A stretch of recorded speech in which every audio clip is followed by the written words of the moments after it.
Welcome to Franchise Killer, a podcast where we pick movie franchises or wannabe franchises, review them film by film, and see where things went wrong. All right. Oh my god. Oh my god, you're such a slut. Was that your takeaway from this movie? I mean, just like, oh my god. I was trying to think, what's more iconic, hearing Megan Fox talk in a Valley Girl accent, or I don't really know. Valley Girl. She almost has a little bit of a vocal fry, but not quite. Well, I think, and we'll get into it, but I think this is the most genuine Megan Fox performance that I've seen. And then that said, I've only seen her in Transformers and Teenage Mutant Ninja Turtles. But this seems like, I mean, I think you would hear that from her mouth herself saying this was her most genuine performance. Like, this is the only time I've seen her, like, tap into something more than just, like, super hot high schooler, you know, persona. I mean, she's still that in this, but it's more like there's layers. There's nuance, yeah. Well, you have some later ones like Till Death and whatever that Korean one was, but yeah. Anyway, I'm Reese. Across from me we have David. To his left, Irina. And to my right, a dog, because Noah is not with us. He's got a migraine, so he'll be sitting out this one. But hi, Dante. I'm sure you have some great input for this episode. Is he on CBD? No, not yet. Okay. Not yet. Noah, we saw you streaming on Twitch. Yeah. That's what apparently nurses the migraine. Mm-hmm. Just a big blue computer of screen time in your face. Oculus Rift. Sorry for the shade. Love you, Noah. Missing you on this episode. And he's evil, and not just high school evil. What? You gotta finish that sentence, buddy. That's it. He's evil, just not high school evil. AJ. Whose heart did you break today? That was like one of the taglines for the movie. Yeah, but it was. She's evil and not just high school evil. Ugh.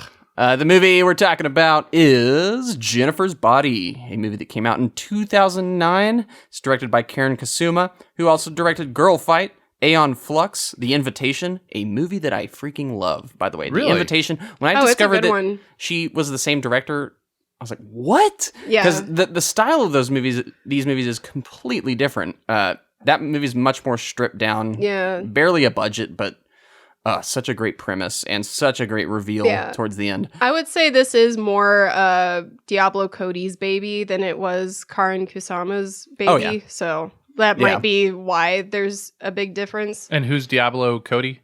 So she's and I'm going to get to it here, but she's the writer of the movie. Yeah, Diablo Cody. She's one of the few screenwriters who her name is almost bigger than the director name, where it's a Diablo Cody thing. Dude, I mean, what a great name, though. Yeah. Like, that's marketing 101 right there. Yeah, so there's very few screenwriters that break out into kind of being above the director in a sense, and she's one of the few, I would say.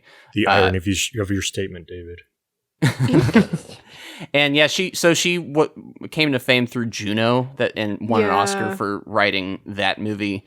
And this movie kind of tanked her career a little bit. She stepped away because it kind of broke her, the reception to this movie. But she's kind of come back and is doing other things as well. So she has not left.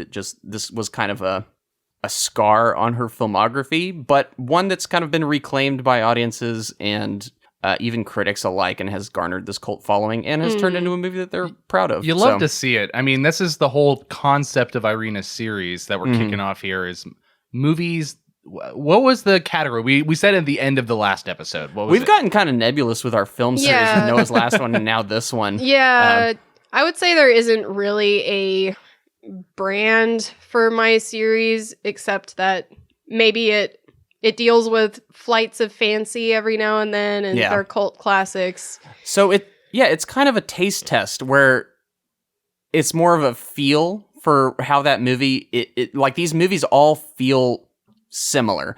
And what I would say is they are surreal coming of age movies in a way. Even though this one is less coming of age, it's all about high school. It's like a turning point in your life as a youth. And there's also surreal elements to it. So, Irina, do you want to give us the rundown of your miniseries? Well, also clarify that they're almost B-tier movies that didn't have great reception that somehow cult classic. have a cult classic. Cult classic status How as dare well. you. Very specific. And Irina, you managed to find 5 movies that fit this, fit under that umbrella of cult classic, coming of age, surreal. Yeah, there you go. So you want me to list off? Yeah, go for it. I guess right. this can be a franchise killer first, where you just like give us your lineup. And I think that works because I think people want to know what to expect so that they can check back. So we're doing Jennifer's Body. Next, we'll be doing Donnie Darko. Third will be Napoleon Dynamite. So it's it's kind of a contrast with Donnie Darko. After that, we'll do Sucker Punch. And then the finale will be Scott Pilgrim versus the World. Yes. And I like this miniseries too because it's the first time I think that we've been able to jump into different genres. Yeah. Like, I don't know, just swerve. Mm-hmm. I think I partly just wanted a little change in environment, so that we could latch on to something different each time and have new conversations. Yeah. So. And I think all these movies took place in the mid to late 2000s to 2010s.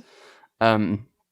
So yeah, they all kind of capture this, I don't know, they're vastly different, but are similar in a way too, where they kind of make sense together. Yeah, right? It's kind of hard to It's a vibe explain. check.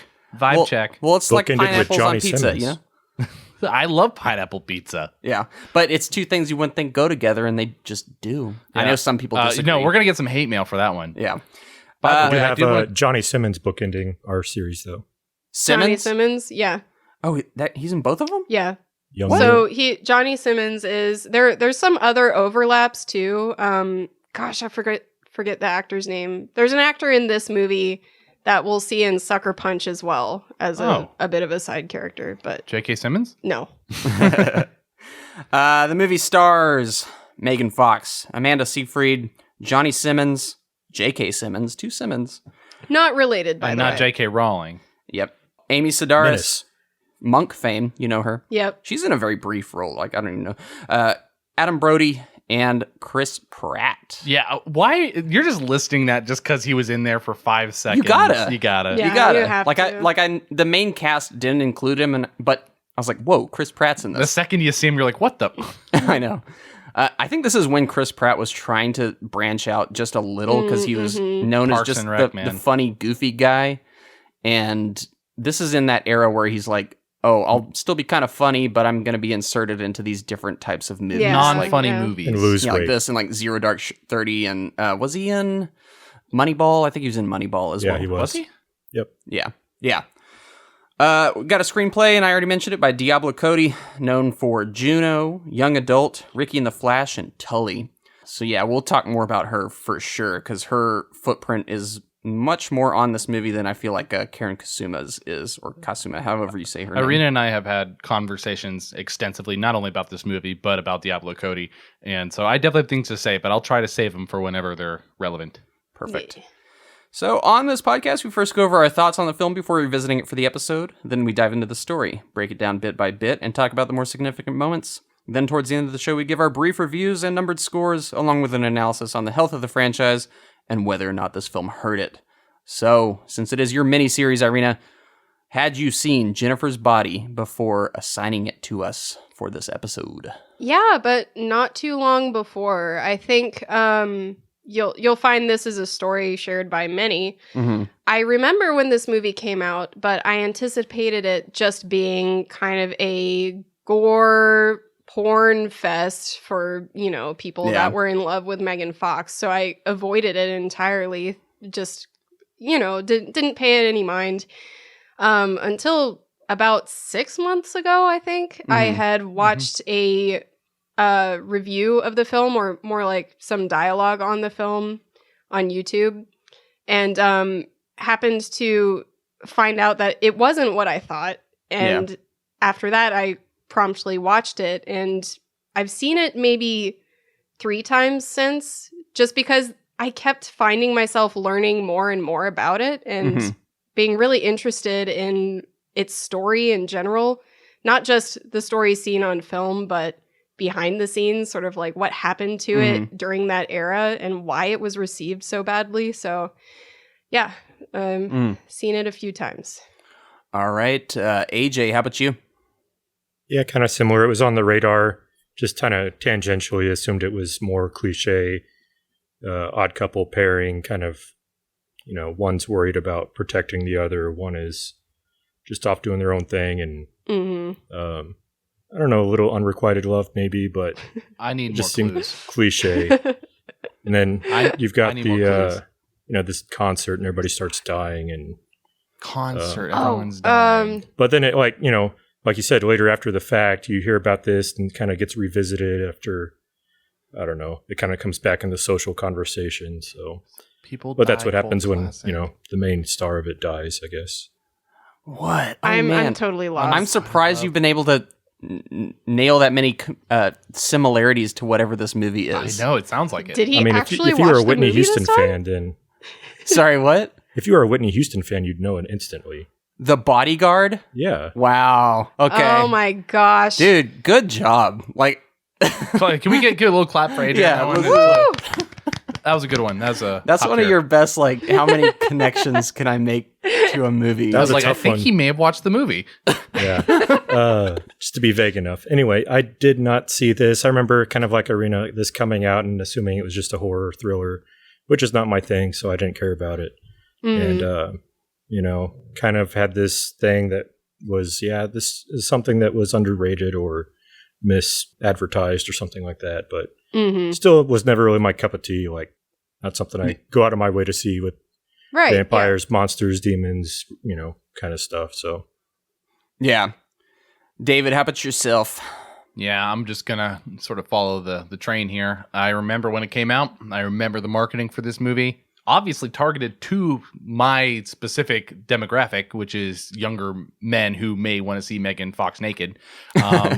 I looked at it and was like, it's kind of like, I wasn't much of a horror person. I saw it's part horror. Didn't really care about Megan Fox. So it just did not click for me. So I was not interested in this movie at all. Then come to find out later, when Irina watched it 6 months ago, she immediately came to me and was like, hey, if you're interested, maybe we could watch this movie. So obviously I was interested. We checked it out. And not at all what I expected. I definitely think that the expectations from marketing didn't quite match what the actual content of the movie was. So I feel like this happens between you and I a lot, where I'll discover something and then almost be obsessive about it and then drag you into it and be like, you need to watch this with me so I can talk about it. Yep. Yeah. And that's the most fun whenever someone feels that way. Yeah. For me, also new to the party here, had not seen Jennifer's Body. Yeah, nice. Shut up. Still haven't seen it after this movie. You get some teasers. But yeah, I started to... I remember when this movie first came out, it was marketed as, oh man, this is like... Yeah, you remember Megan Fox from Transformers? You know that scene where she's like arched over the car and... Transformers, Dad's a real grease monkey. Your dad's a real grease monkey. The distributor cap. Oh, God, it's so awful. And everyone was kind of lusting over her. And this seemed like, oh, what if we just really sell them, the audience, on the Megan Fox, cut the crap, go straight to the sex appeal. Yeah, which that was the marketing for this movie. It was horribly mismarketed. Honestly, I'd say it's one of the worst marketed movies of recent memory. But I remember being like, okay, I'll just like watch the best scenes on YouTube or some other site. Actually, you know what's kind of similar is not exactly this badly done, but The Witch. I remember seeing advertisements for The Witch or trailers for The Witch and thinking it was going to be more of a horror. Then it turned into... It was a little bit more art house horror, and people didn't really receive it that well. Yeah. Was that A24? Yeah. Yeah, of course it was. Yeah, just a really poorly marketed movie, and I think that marketing just pushed me away from ever watching it until now. I do remember, and just had, like, I used to work at Best Buy, and I started to notice this movie more when every time Halloween season would come around, it was always one of the movies that was sold, we would have a bunch of movies given or that would be sold for Halloween, and Jennifer's Body's like always one of them. Like there'd be like 12 movies on a stand, or on like some cardboard stand or something. Yeah. And Jennifer's Body was always one of them. Like, why is this one sticking around? Like of all the movies, you're like, okay, here's Jennifer's Body. I guess it's just still that Megan Fox factor, and people are just into that. Even the cover of the movie is just like when I could see the box cover of this. And exactly. But there's so many horror movies, and I was just wondering why is this one still kind of like it's like Sexy the cockroach Halloween. that won't die, and I still wasn't at all interested in watching it. But yeah, isn't that weird? But now that reveals to me that maybe that was a mix of this cult following. That I guess they're just buying this Blu-ray or buying this DVD, and it's just weirdly selling, and it just keeps continuing to sell. So now that makes sense. Now having watched the movie, and. Yeah, I'll just cut it off there. Yeah, I hadn't seen it. Glad you picked it, Irina, because otherwise I probably would have gone another 10 years not having seen it. Right. So let's get into it, guys. Forgot David, Dante. you want to give us that quick call to action? Yes, I would. Oh my God. Like, you're just cross out Reese. Okay, cross out Reese. But this time, intro podcast, okay? So, like, listen to Franchise Killer Podcast. You like us, whatever. Like, it doesn't matter. We're extra salty. Extra salty podcast, if you know what that means, which is not at all contemporary because salty nowadays is the exact opposite of what sexy is. Haven't you been always wanting to try sea cucumber? Oh my God. God. Sea cucumber. Stop trying to make fetch happen. Look, all I'm trying to say is like Franchise Killer Podcast, you like it, you love it, you want to help us out or whatever, we don't really care. But if you do want to help us, like whatever, just like go on Apple Podcasts, give us 5-star review because like that goes something or something. I don't even know, but like it helps. That's what I hear. Nerdy stuff. Nerdy stuff. So, well, just like let me go with the band and you guys can have the podcast on the Instagrams, on the YouTubes, on Twitter. Just like check it out or, talk to your friends, family, and, maybe that local homeless man. Whatevs. All right. And if you couldn't decipher any of that, the best thing for us is to just hit that ratings button, give us 5 stars on Apple or wherever you listen to your podcast. It helps us jump further up in the listings there and, algorithm stuff. So any kind of support helps. Leave a comment if you have questions, whatever. Just any form of interactivity. Honestly, just we welcome that. Hello, Devil's Lake. Devil's Kettle. FNA right it is. Devil's Kettle. Like, Devil's Lake? That was a the quote from the running movie. joke. Oh, okay. Because they kept getting it wrong. It's Devil's Kettle. He keeps calling it Devil's Lake. Yeah. All right, let's get to that story. You and me are going out tonight. Wear something cute, okay? You always do what Jennifer tells you to do. It's just that I like the same things that she likes. Hey, Jennifer. You look really pretty. Why don't you just come by my place? Well, this is random. This isn't really your house, is it? We can play mommy and daddy. No way. We always share your bed when we have slumber parties. Jennifer's evil. I know. No, I mean, she's actually evil. Not high school evil.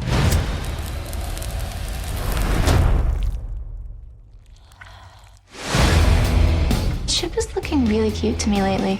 How is he tasting these days? You are never a good friend. You could have anybody that you want. Why Chip?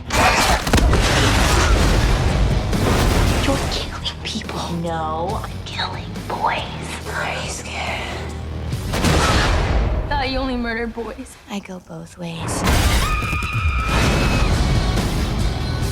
I will finish you if I have to. Okay. You can barely finish gym class.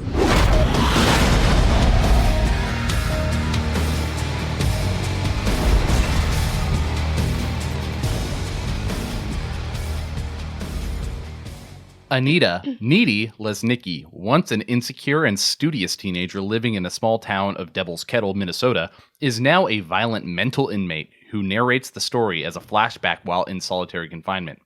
Since childhood, she has been friends with Jennifer Check, a popular cheerleader despite having little in common. One night, Jennifer takes Needy to a local dive bar to attend a concert by indie rock band Low Shoulder. A fire engulfs the bar, killing several people. Jennifer leaves with the band. Later that evening, she appears in Needy's kitchen covered in blood and attempts to eat a rotisserie chicken. Glad they incorporated that. Yep. She immediately vomits a trail of black fluid and almost bites Needy's neck, but retreats and leaves. The next Isn't retreating and leaving the same thing? she backs away from the body and then walks out the door. Yeah, I got it. The next morning at school, Jennifer appears fine and dismisses Needy's concerns, appearing apathetic to the fire tragedy. She seduces the school's football captain and disembowels him. Meanwhile, Low Shoulder gains popularity due to their falsely rumored heroism during the fire, and offer to make a charity appearance at the school's spring formal. A month later, Jennifer appears sick and listless. She accepts a date with the school alternative emo, Colin, who she brutally kills. While Needy and her boyfriend Chip have sex, Needy senses something dreadful has happened. She leaves in a panic and almost runs over Jennifer, who is drenched in blood. Jennifer visits Needy at home, and the two kiss. Jennifer explains that Low Shoulder had taken her into the woods after the bar fire and offered her as a virgin sacrifice to Satan in exchange for fame and fortune. Although the sacrifice was a success, Jennifer was not actually a virgin, so she became permanently possessed. She became hungry, and Ahmet, a foreign exchange student who was thought to have died in the fire, was actually her first victim. She had intended to eat Needy as well, but left because she could not bring herself to hurt her best friend. When she has eaten, she can actually withstand virtually any injury without pain, healing instantly. Not a great stopping point, but... No, it's and we read from Wikipedia, so I apologize, we just don't do... They're hitting some high points and then throwing in needless commentary. Yeah, so we'll fill in the blanks here. Right. One thing this movie, or the synopsis didn't go into, is this movie, how it actually starts.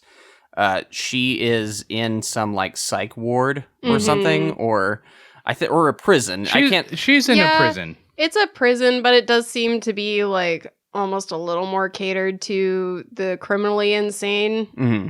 So just to lay my cards on the table to the beginning, I didn't like the intro, but the movie won me over eventually. I really don't like it when a movie tells you where it's heading right at the beginning. Right, yeah. Although I will say, I felt the same way, but then you kind of forget as you get through the movie. Yeah.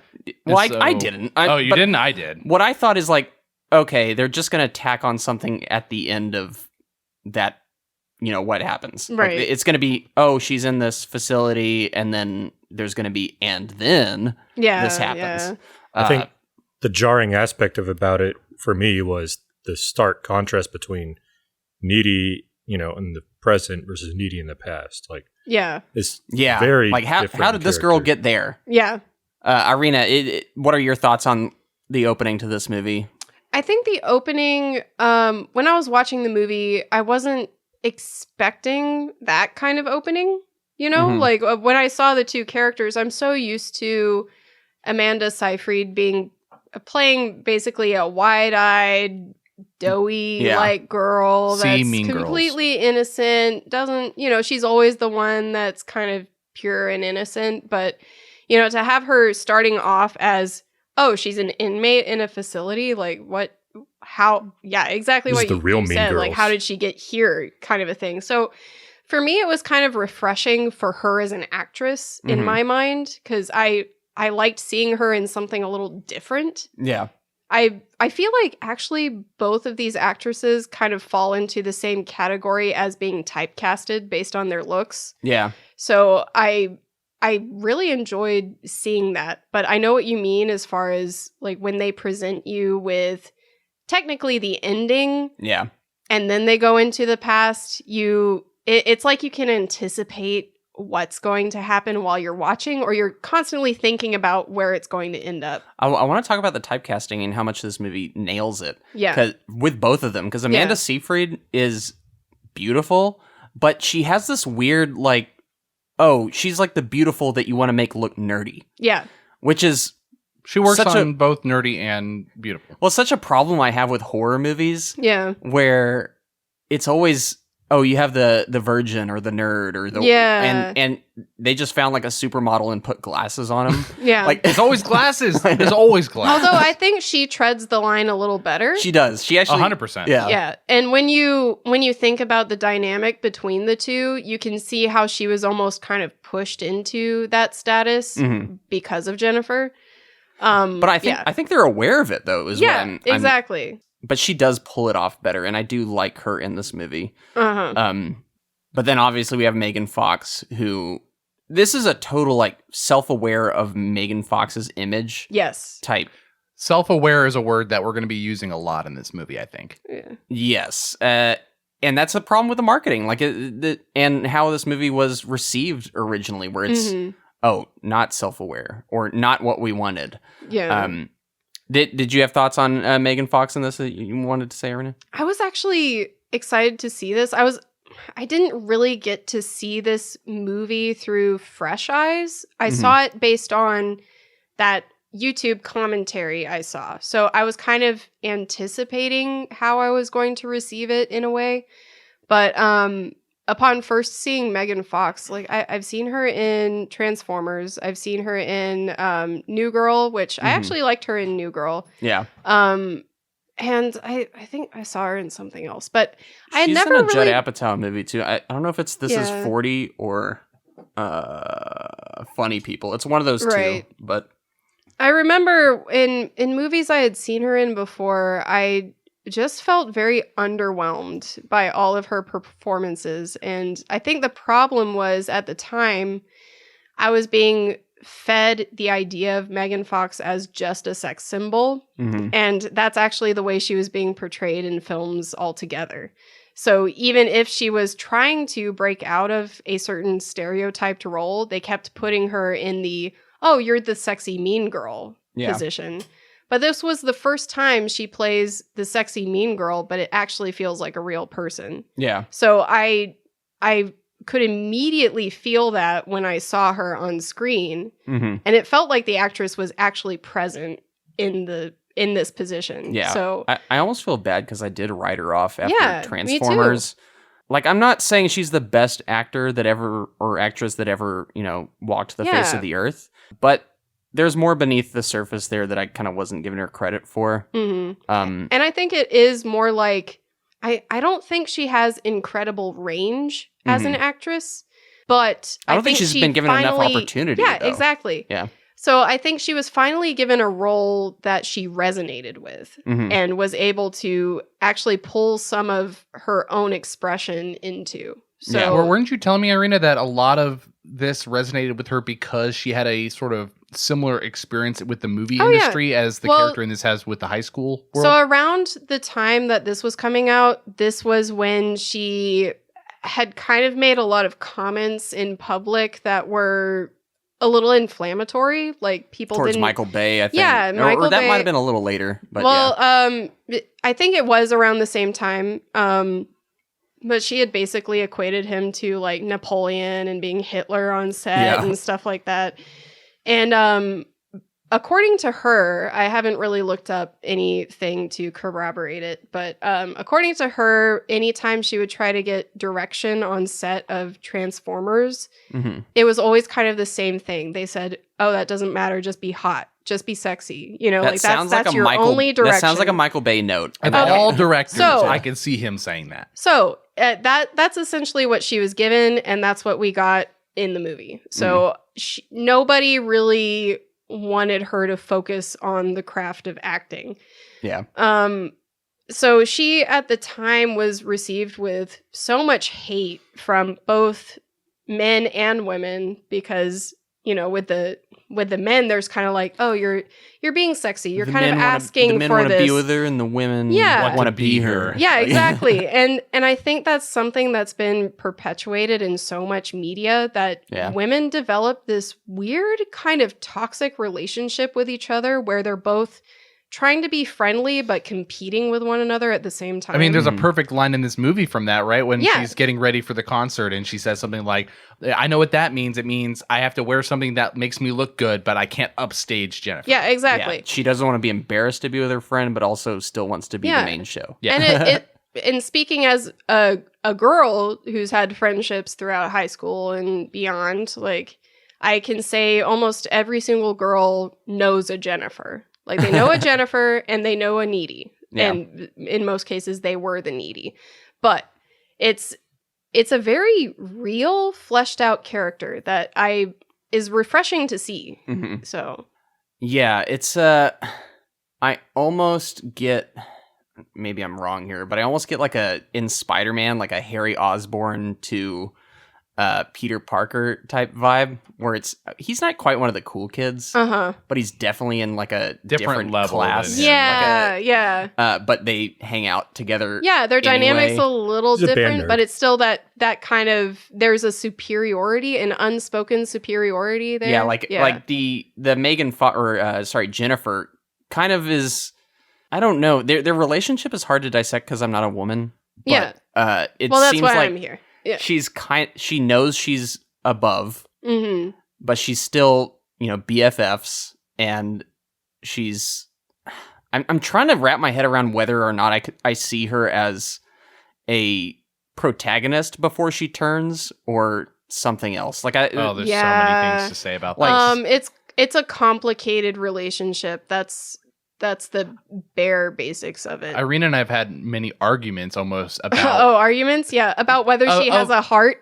Well, not even just whether or not she has a heart, but I think just the character. I think the ending of the movie proves that she did have a heart. No, it's more of the dynamic between Jennifer and Needy, their relationship, who cares more, and how that interaction influences the film. Yeah. So I would like to ask before we go too in depth for you guys, I want to know what you guys think about that being this AJ relationship. And Reese. Yeah. I found what's her name, Jennifer, kind of exploitative and just a user of Needy. And in real life, I'm sure it happens. The origin, these people grow up different. They grow up as close friends, neighbors, whatever, and then they kind of grow apart, but still have this kind of connection because they knew each other for so long. But to be like this close intertwined, I feel like would be pretty rare to be this, still. So their friendship was just kind of baffling because it was just fictitious, in my opinion. I don't know. That's what I got out of it. I see it as she became popular, desirable, while the other one didn't. Yeah. And she's in this limbo stage where she is, I mean, they're all, it's kind of a coming of age thing where they're trying to figure it out. I think she's in a confused place right now. Right. But I don't think the movie does a good job of really showing that. But I would imagine this is a stage where she's not willing to let go of her best friend. But she also, her interests, because of where she's at, are elsewhere. Yeah. So yeah, it's complicated, and I don't know if the movie really kind of walks that tightrope perfectly with her character, but I don't know. Is that kind of what you were? Oh yeah, I just wanted to know what you guys thought based on the evidence given to you, and I would agree that being a girl definitely helps you with understanding the film, and so it's not wrong that you feel left out. I think it's intentional that guys feel left out of the narrative because this is more speaking to what girls kind of intrinsically know or feel about each other as well as the guys they've interacted with. So as far as the relationship goes, I do know kind of a Jennifer character in my life personally. And it's almost like that allowed me to fill in the gaps where it doesn't really show how their relationship bloomed into what it is now, or I guess not bloomed, but crippled. So there's an aspect of it where while you're growing up through high school, one kind of blossomed while the other one sort of felt like they diminished, but they didn't. There's a element of jealousy on both sides of this relationship. There's jealousy and desire of being in the other person's place. Yeah. So Jennifer is constantly trying to upstage Needy, which I'm assuming she gave Needy the name she has because she wants it to feel like Anita needs her. She's the needy one. When actually Needy's character is the most well-adjusted She's character a battle in the film. angel. Yeah, so Jennifer is the most insecure here. But she portrays everything because she knows it. And so having Needy around is the support she needs essentially. Yeah, what I liked about Needy's character and how they wrote her is she's not completely hopeless. Like, she has a boyfriend. She's smart, I imagine. Right. And, she's got a, I guess, decent mother figure. Like, a kind of... It's a complicated mother figure. Her mother, like, works night shifts. It's a real mother figure. But, like, she's well-adjusted, as you said, and Jennifer is someone she's basically... Why I think this is perfect for Megan Fox is this is her character. Like, it is who she is. She is a hottie who's objectified by everyone and can basically get anything. But what does that really mean? No, she doesn't. She doesn't form any real bonds. Yeah. The only real bond she has is with Needy, and that's still a kind of like a parasitic one. Yeah. It's interesting. Like, I really like that this isn't just a I don't know, take down the men type movie. It's more like well reasoned. We're like, no, there's toxicity on both sides. I love that you said that because if you notice, all of her victims really didn't deserve death. Yeah. Like you especially the Green Day looking singer dude. Especially all of them, honestly. So you feel for all of them. I think that's what I appreciate about this movie is because it's so easy to make a feminist film where, we're just taking down all the bad guys and every bad guy is evil. Mm-hmm. But it's not. There's only one real evil one, and that's she doesn't even target him. But she in her traumatic state sort of just targets anyone that reminds her of them.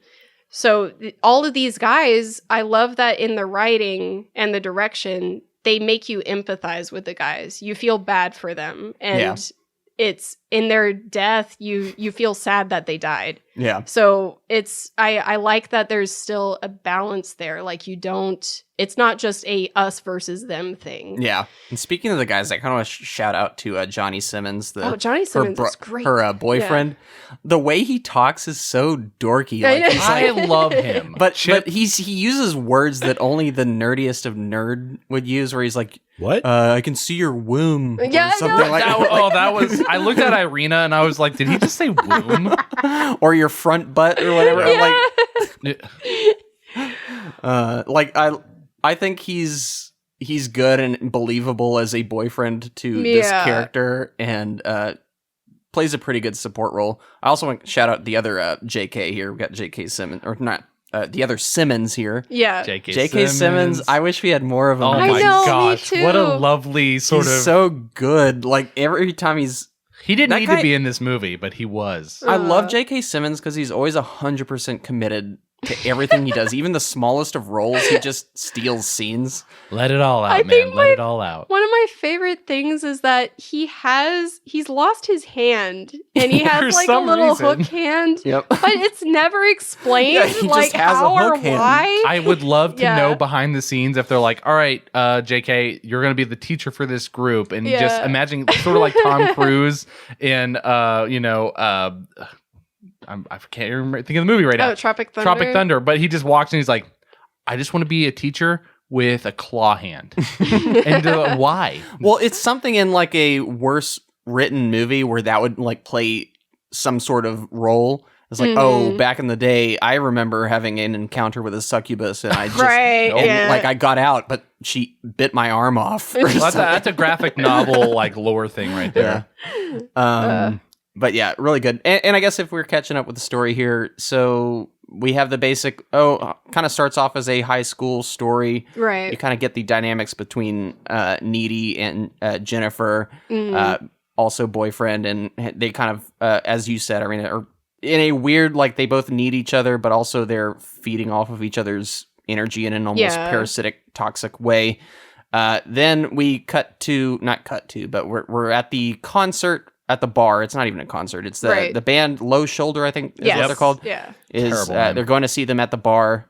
Honestly, a pretty good fake band name and fake song. Yeah. I don't know about Low Shoulder being a good fake name, but I think it's not bad. I could see that being an indie band name, Low Shoulder. In fact, there are a lot of people that comment on this film saying like that even that little band and that song has developed its own cult following. Yeah, like which I people did are not know. obsessed with that. Which I see why. Like it seemed like a catchy song. You know a better indie band name for this kind of movie would be?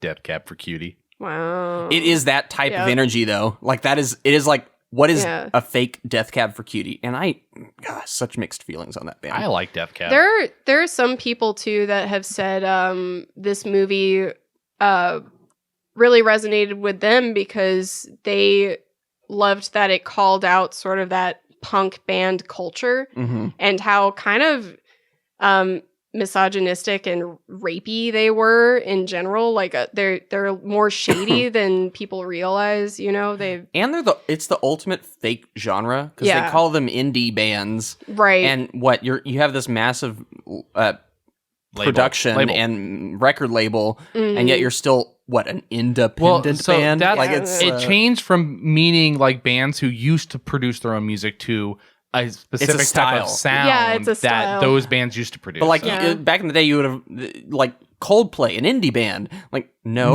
Coldplay are superstars. Yeah, pop rock. Nothing independent about it. It's kind of how I felt about the term hipster, where hipster used to be just people that were off the wall, like just doing their own thing, had their own style, and now it's like it's its own style. I feel like it really did develop from the emo culture, though. Hipsters, I really feel like we're just emo kids in middle school that evolved in high school. Anyway, the band plays their song, and this is the one, to me, the truly bad moment in this movie. Like how quickly this fire just envelops this bar and like totally people die. I was like, no, okay, I like the idea of this fire happening. I like that idea, but it looked like just a flag or something caught fire, and then suddenly the whole place was just engulfed in flames and people died. This is like it was. I agree with you. This is an area where there's like a little bit of a question mark in my mind because I'm like, so I get that they're in shock, but also the band's reaction to the fire is almost like they expected it to happen. Yeah. And so then I wonder, like, did they start the fire? All right, I have a theory. Okay. I think that they already made a pact with Satan before. I don't think them sacrificing Jennifer later was the start. I think that they had a whole thing going. They knew they had to sort of kill people to get it going. I think they did plan it, and I think it was supernatural. Okay. That's why the flames got so crazy. Well, that's not how explained. people got... No, it's not. But that's my theory, and I did like the scene.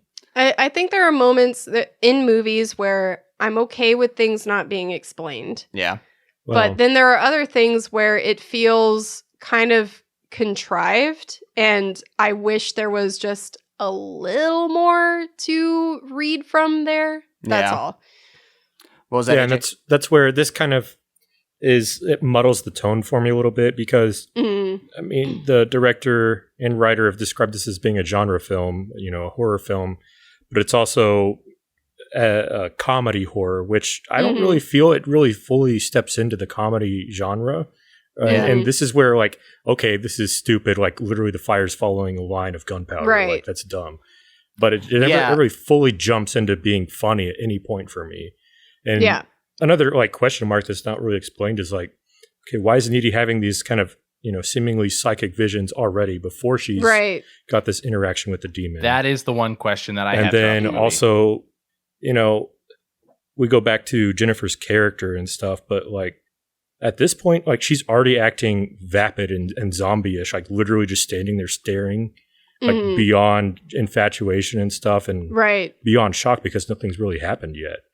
And I don't know, it's like her zombie phase is the same as she was before being possessed and after. And it's like, that's where it kind of muddled the tone for me. I don't know. Yeah, it's trying to, and there's a couple of references to Evil Dead in this movie. Yeah.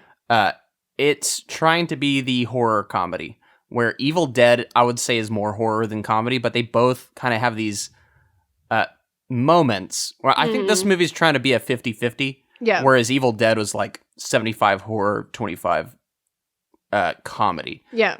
Where it's just like, let's see how much we can beat up Bruce Campbell in a hilarious way. Right. Whereas this one the writing is comedic. Yes, that's exactly it. Because the old movies were more slapstick horror. Right. Yeah. Well, I don't know. I feel like there's an element of wit to the dialogue Yeah. And that's where the comedy kind of shines through. But beyond that, there's still, I don't know. Yeah, it's I like the comedy in this movie. Actually, I think it kind of works because it's not super heavy-handed. Like, I think weirdly the funniest person in this movie, aside from J.K. Simmons, who is very like used sparingly, is Megan Fox. Yes, like I think Jennifer's the funniest character in this movie. She's hilarious. Like, I think she delivers her lines exactly as they should be. Yeah, it's just like she's totally aware of what this movie is. Yeah. So and this is where it either lands or it doesn't, I think, is Yeah. if you think that they're not self-aware, these lines are not going to land at all. Yeah. I Yeah. think that you're going to think it's stupid and vapid, and I do Yeah. think it's supposed to be, but I think it's very intentional. Yeah. Yeah. But that's how I interpret So it. she, as far as her, like, she seamlessly fits into her role, and I can't imagine anyone else playing Jennifer. Mhm. I can't imagine other people playing the other roles though. And Yeah, even Amanda even though they Seyfried. did great jobs, but and the reason I like what reinforced that idea in my mind was that when there was an interview or more a talk between Megan Fox and Diablo Cody said, "Oh, we always knew that we wanted Megan Fox to play Jennifer." So Yeah. it was basically written for her. And Yeah. when Megan Fox read the script, she said she didn't even finish the script. She was already sold on the character. She knew like she wanted to be this character because she resonated with it so much. Mhm. So it literally is, this role was meant for her and she did it perfectly. Yeah. Based on what body of work, though? Transformers? Yeah. That's Yeah, what's I don't- kind of curious is, are they like kind of even being exploitative of her sex Yeah. appeal? So And it I was guess- it's a don't weird kind of weird sort of a situation where Diablo Cody, I think, saw something in Megan Fox that other people didn't, because I think in some way they're both sort of kindred spirits in the same world.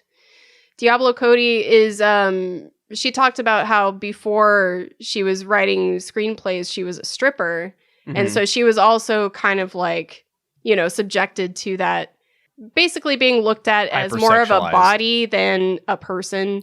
Yeah. And then in her story, she wanted something to sort of empower the sexuality of women while simultaneously showing you that they're not just women with good bodies. They actually have feelings.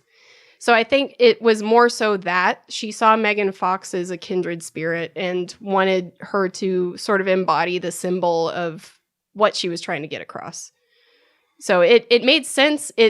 She also even stated that she knew this wasn't going to be a success. Yeah. She knew it wasn't going to be received well. Yeah, Irene, I remember when we were on a walk and we were kind of discussing this movie and a little bit more about Diablo Cody and the director, and how when she was trying to finish Juno, right, it was kind of like a major commercial success. Right, yeah. And the studios after were like, look, immediately after that, they're like, we will give you carte blanche. We'll give you a blank check. Yeah. You can make whatever you want. Yeah. And And this is what she wanted to do. And didn't you say that she, like, as you said, I guess she knew it was going to be unsuccessful, but because she had the ability to make the movie she wanted to make, she did it she's anyway. like, I'm going to take that risk and I'm going to do exactly what I want. She, ever since she was a kid, she wanted to write a horror film because that was just something she loved. So I think that goes back to all the Evil Dead references that you see too, is that I think she's just a horror fan too, and wanted one that was a little more from a woman's perspective than men kind of, you know, focusing on what they want to see. Yeah, this is like, it's like Mean Girls smashed together with Evil Dead. Yeah, Exactly. it kind of is. Yeah. Yeah, and I guess if I have to criticize it, and I liked this movie. Yeah. I have to say I wished it had gone full tilt into one side or the other a little bit more.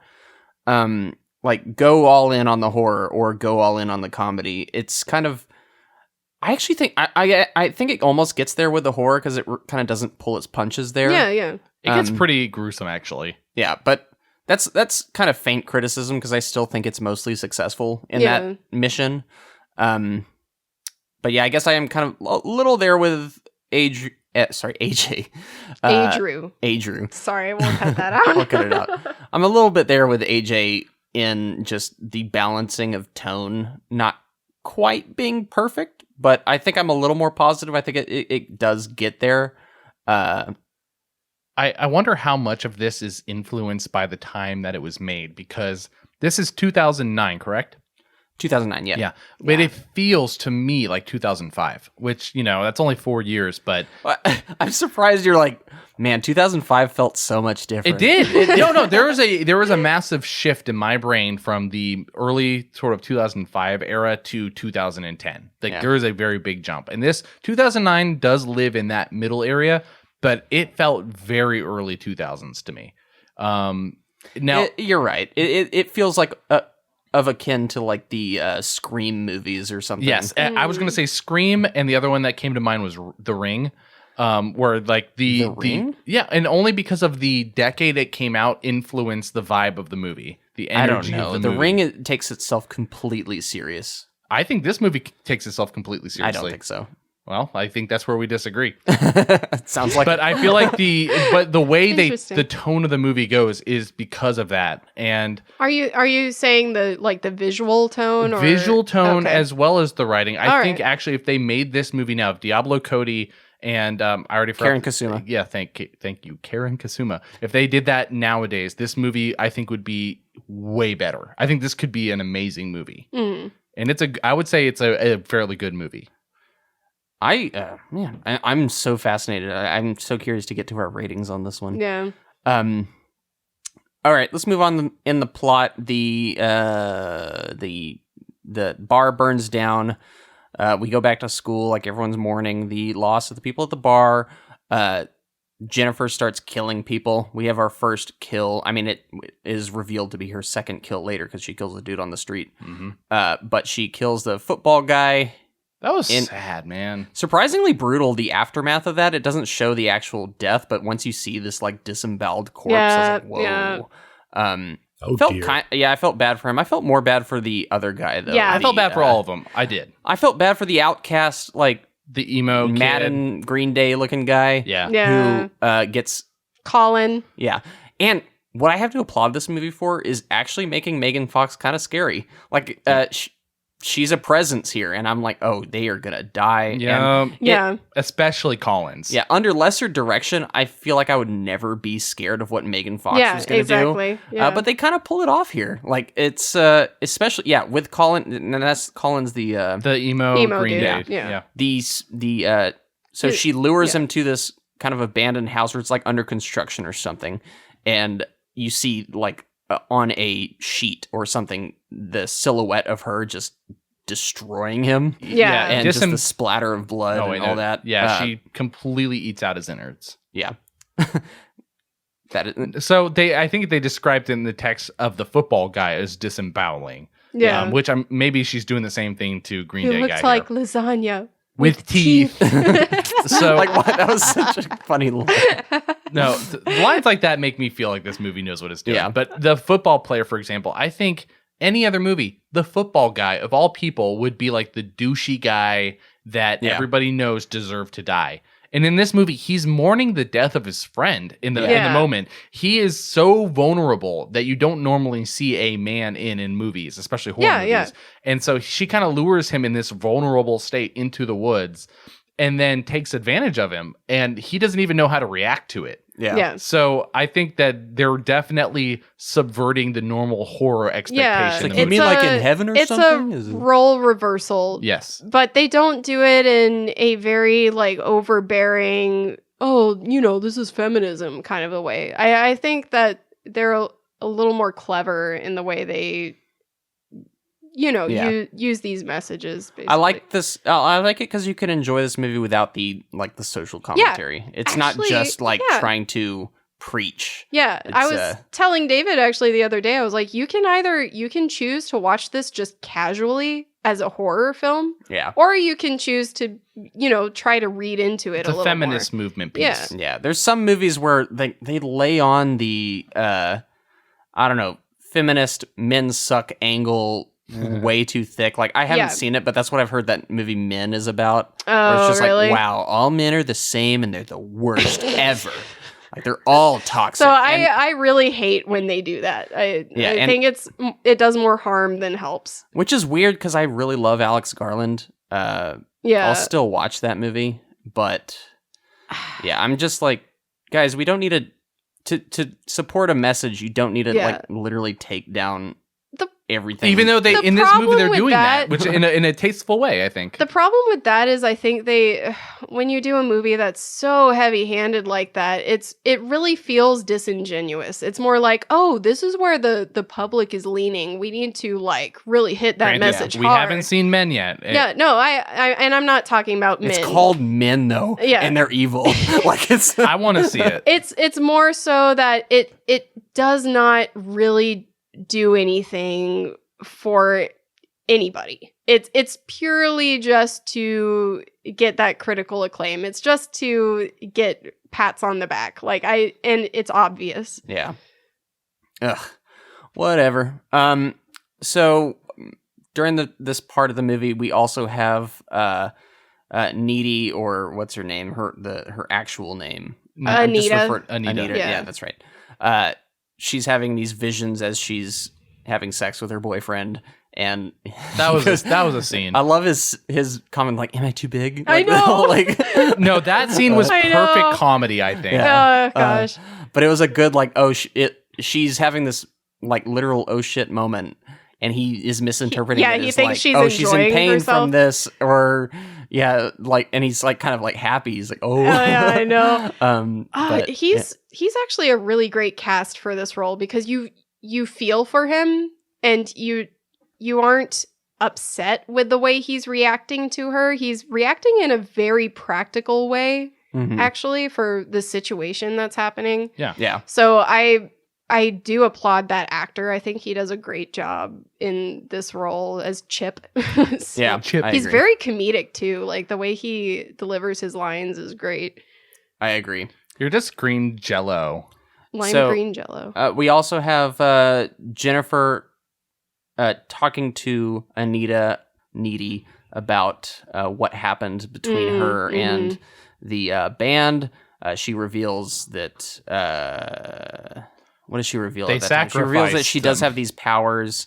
Well, she went into depth about how they sacrificed No, they do, but her. this is also the part where she's showing, like, she cuts her arm and she shows cuts that her it's arm. healing. She finally admits that there's something different about her. Yeah, and she recounts the story of what happened. Hang on. Why are we just blowing by? Why is Needy getting these visions? We don't know. That's the one. That's the big issue I had with this movie. Yeah, so they kind of allude to this kind of connection that they have early on, where Chip, Anita is like, oh, Jennifer's here, so they have this connection, almost like they're twins or something. Yeah, and then she like rings the doorbell, and then he's like, that's weird. Yeah, I brought this up to Irina specifically when we watched it the second time, and I think what was your theory? Like that because they showed that scene when they were kids. So it could be any number of things, and I think what this movie does kind of fail in is trying to create some kind of like backstory. It sort of does like little brief flashbacks to them as kids, but that doesn't really help you learn anything. The only thing I could possibly like leave it to your imagination situation kind of whatever is she does like drink her blood when she takes the little pin out of her hand as a kid.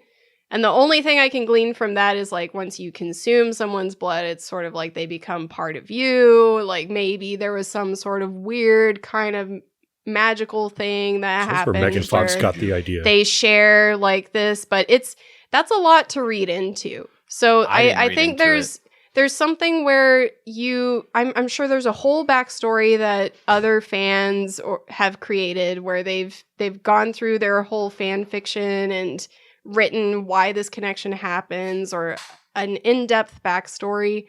But I don't think Diablo Cody was really thinking about that in depth at all. It's just an added flair to the movie. You know, it's just a little more texture where it's like, oh, in a world where you can be possessed by a demon, you can also have telepathic people, you know? I think it's supposed to provide a catalyst for Needy's character in a lot of scenes where otherwise they would have to write something in that they could just sort of nonchalantly be like, oh, Needy can sort of see it in her head. Yeah. I do wish it was more explained, though. Yeah, And I get in that. hindsight, like it's... Well, it cheapens the tension, in my opinion. Yeah. Like, it's a vehicle for, you know, something else is happening somewhere, and, you know, someone's worried, and there's this kind of back and forth. But when you have this kind of, I don't know, gimme card or whatever, just because, I don't know, it makes the tension less, I don't know, it lands less squarely, I guess. Yeah. I think it was trying to almost reinforce the connection between Jennifer and Needy as something unique. You know, it's like trying to add another bond to them other than just being friends. Like it's something they only know, and nobody else has. That's the only thing I could really argue for on that side. But it's also just sort of an element thrown in there without explanation, and it's never really followed up on. Like, nobody even really addresses it except Chip at the beginning when he just says, oh, that's weird. Like, she doesn't even really question it herself. Like, there's no conversation we see. So, yeah. It might have just been something she was used to growing up. She never thought about it. Maybe. I don't know. But I think the big thing to take away, too, other than that, because I don't think we're going to be able to explain that. No. I think is the actual scene where Jennifer is murdered, creating the demon that we have the rest of the movie. Honestly, sorry, not to cut you off. I think this could have easily been fixed with like some voiceover monologue at the beginning, like they do in movies, where like Jennifer and I have always had this unexplainable connection. Yeah, even something like I've always known what she was that. thinking. She knew what I was thinking, or something especially like that. When they already add this kind of random thing of, oh, I got scratched and I can levitate. Like, okay, just make that somehow, like, fix the timeline a little bit so that covers your bases there. But yeah, there's definitely ways that they could have fixed it easily. But I also don't think it, like, destroyed the movie. I just think it made certain things weird. But can I say another thread that I think it's negligible, but... Sure. Why did they... Like, I feel like Chris Pratt's character was marked as, like, the third victim, and nothing happened. What? Oh, yeah. Shouldn't that guy have gotten brutally murdered by Jennifer? Just because, like, he's in there in the beginning. And then he's set up as like, oh, you have a connection with the cops, so we can't do that. He should have been killed. No, I just don't think it was not that intelligent for Jennifer's part. I think it had more to do with her connection to men, not necessarily the intelligence side. Oh, I have to take out the guy doing this. No, it just made sense that they had this relationship that then, she would take this guy. You know, I don't know. I think in her kind of teenage brain, she does bring up at one point, oh, I have the police in my back pocket because, you know, she's effing a cadet or something. And in her teenage brain, she thinks that means she has control of the police, you know? Yeah. And when you think about people in, you know, that age bracket, they're not the most intelligent. She's not the most intelligent character. Yeah. I just thought it was weird that they set him up as a character and then nothing happens, really. It might be because at the time, Chris Pratt really, other than... It was a cameo. It wasn't really like he was a big name at the time. But I mean, the other people she kills were lower names. The purpose of it was literally to tell you ahead of time that she's not a virgin anymore. Yeah. Yeah. Actually. So I think her victims were strictly opportunist motives. Or related to... at the beginning, Then they become personal. Yeah, they become more personal, but not for like larger motives. Still because it's just whatever she's feeling like in that moment, really. Yeah. It's all emotional. So let's talk about this big moment where she is recounting what happened, and she is killed by the band. She's sacrificed for Satan. Yeah, at the Devil's Kettle, that waterfall where there's the hole that no one knows where it goes. which I don't know what the significance of that ever ended up being, but it's that whole thing. Yeah. yeah. It is a Maybe real there's place, something by the to way. it, but I didn't research that. It is a real place deep in into it. Minnesota. Oh, I'm sure it is. Like I've actually seen things like this where there's a sinkhole or a whirlpool that Sinkholes. That sounds familiar. there's a whirlpool that ends up somewhere way different, and no one knows where it goes. But I guess content warning. This is like a super intense scene. I think it's one of the most talked about parts in this movie and there is subtext to this where it's like there's connections to or I guess the movie is trying to say like you are a different person after you are sexually assaulted. Yeah. I think that's the 1-to-1 like this is a what very that strong is essentially. You want to know what the weird thing is? Like when I watch this movie, I always forget that she was murdered. In my mind, it's always been replaced by raped. Yeah. And then I would have to remind myself, oh no, she was murdered. Yeah, she was just killed. Like but Which they did nothing sexual in this movie. Are you guys rapists? Oh, I hate girls. I know, exactly. Like there are so many honestly, the band is so funny, but hilariously demented at the same time. They're idiots. Every single comment they make or the lead singer makes is pretty much dismissive of everything around him. Whoa, sick murder weapon, but bro. Some of the best lines were actually during that moment. And I love how there's this sort of a smaller fish chasing a bigger fish with each scenario where Megan Fox's character, Jennifer, she lives in this small dumpy town or whatever that's what she considers it to be. And she's like kind of wanting something more. Yeah. She sees this band group as representative of what it's like to be in the big city. And that's what she's striving for. But then you see these guys and they're pretty much lowlifes in their own mind. And he's wanting to be something bigger, like that guy from Maroon 5, who they can't... I love the fact that he references Maroon 5, but can't even think of his name, meaning he's just another lowlife that they're trying to aspire to be. So I love that connection, and this I love the band shade is against Maroon just 5 so well written. That's the actual I vocals. despise that. Yeah. Band. Early Maroon 5 and No, we're not having this conversation. All right. Next time. No, the actor that plays that guy, the Chad, for using his voice here, like he couldn't sing, so they had was it Adam Levine or I don't know. Adam it's Levine. Someone sung Yeah. that Through the Tree song. Gosh. Which Through the Trees was ugh. But there's so much good dialogue in her death too, where they even prolong her death and suffering to just make jokes and seeing, what was it, 8675309, whatever that is. Yeah. But dude, there's just so many good moments in that where they are not bright guys. We need to clarify that. These band members who are sacrificing her for Satan. Idiots. Well, I think it's playing bars and not. Well, stadiums. it's like kind of a lot of people who are doing these found this ritual in this book in the library, and we're gonna make it big. It's like kind of always they don't know what they're getting into, and Yep. I kind of wish the band was just slightly bigger than we play at bars. Like I kind of wish they were. I think it was they chose the bars specifically because they needed to enact a ritual. Yeah. And so that was just kind of like we just need to find someone that nobody will miss sort of a thing. Yeah. That makes sense. and is a But, virgin. still, like, yeah, I get it. Needy goes to the school's library occult section and determines that Jennifer is a succubus who must feed on flesh and can only be killed while she is hungry and weak. Needy tells Chip about Jennifer, but he does not believe her, so she breaks up with him in order to protect him. Chip is intercepted by Jennifer on her way to school, on his way to the school dance. She takes him to an abandoned pool and begins feeding on him. Needy arrives and Chip impales Jennifer through the stomach with a pool skimmer, and Jennifer escapes and Chip dies. Angry and heartbroken, Needy breaks into Jennifer's bedroom. The two fight and Jennifer bites Needy in the neck in the struggle.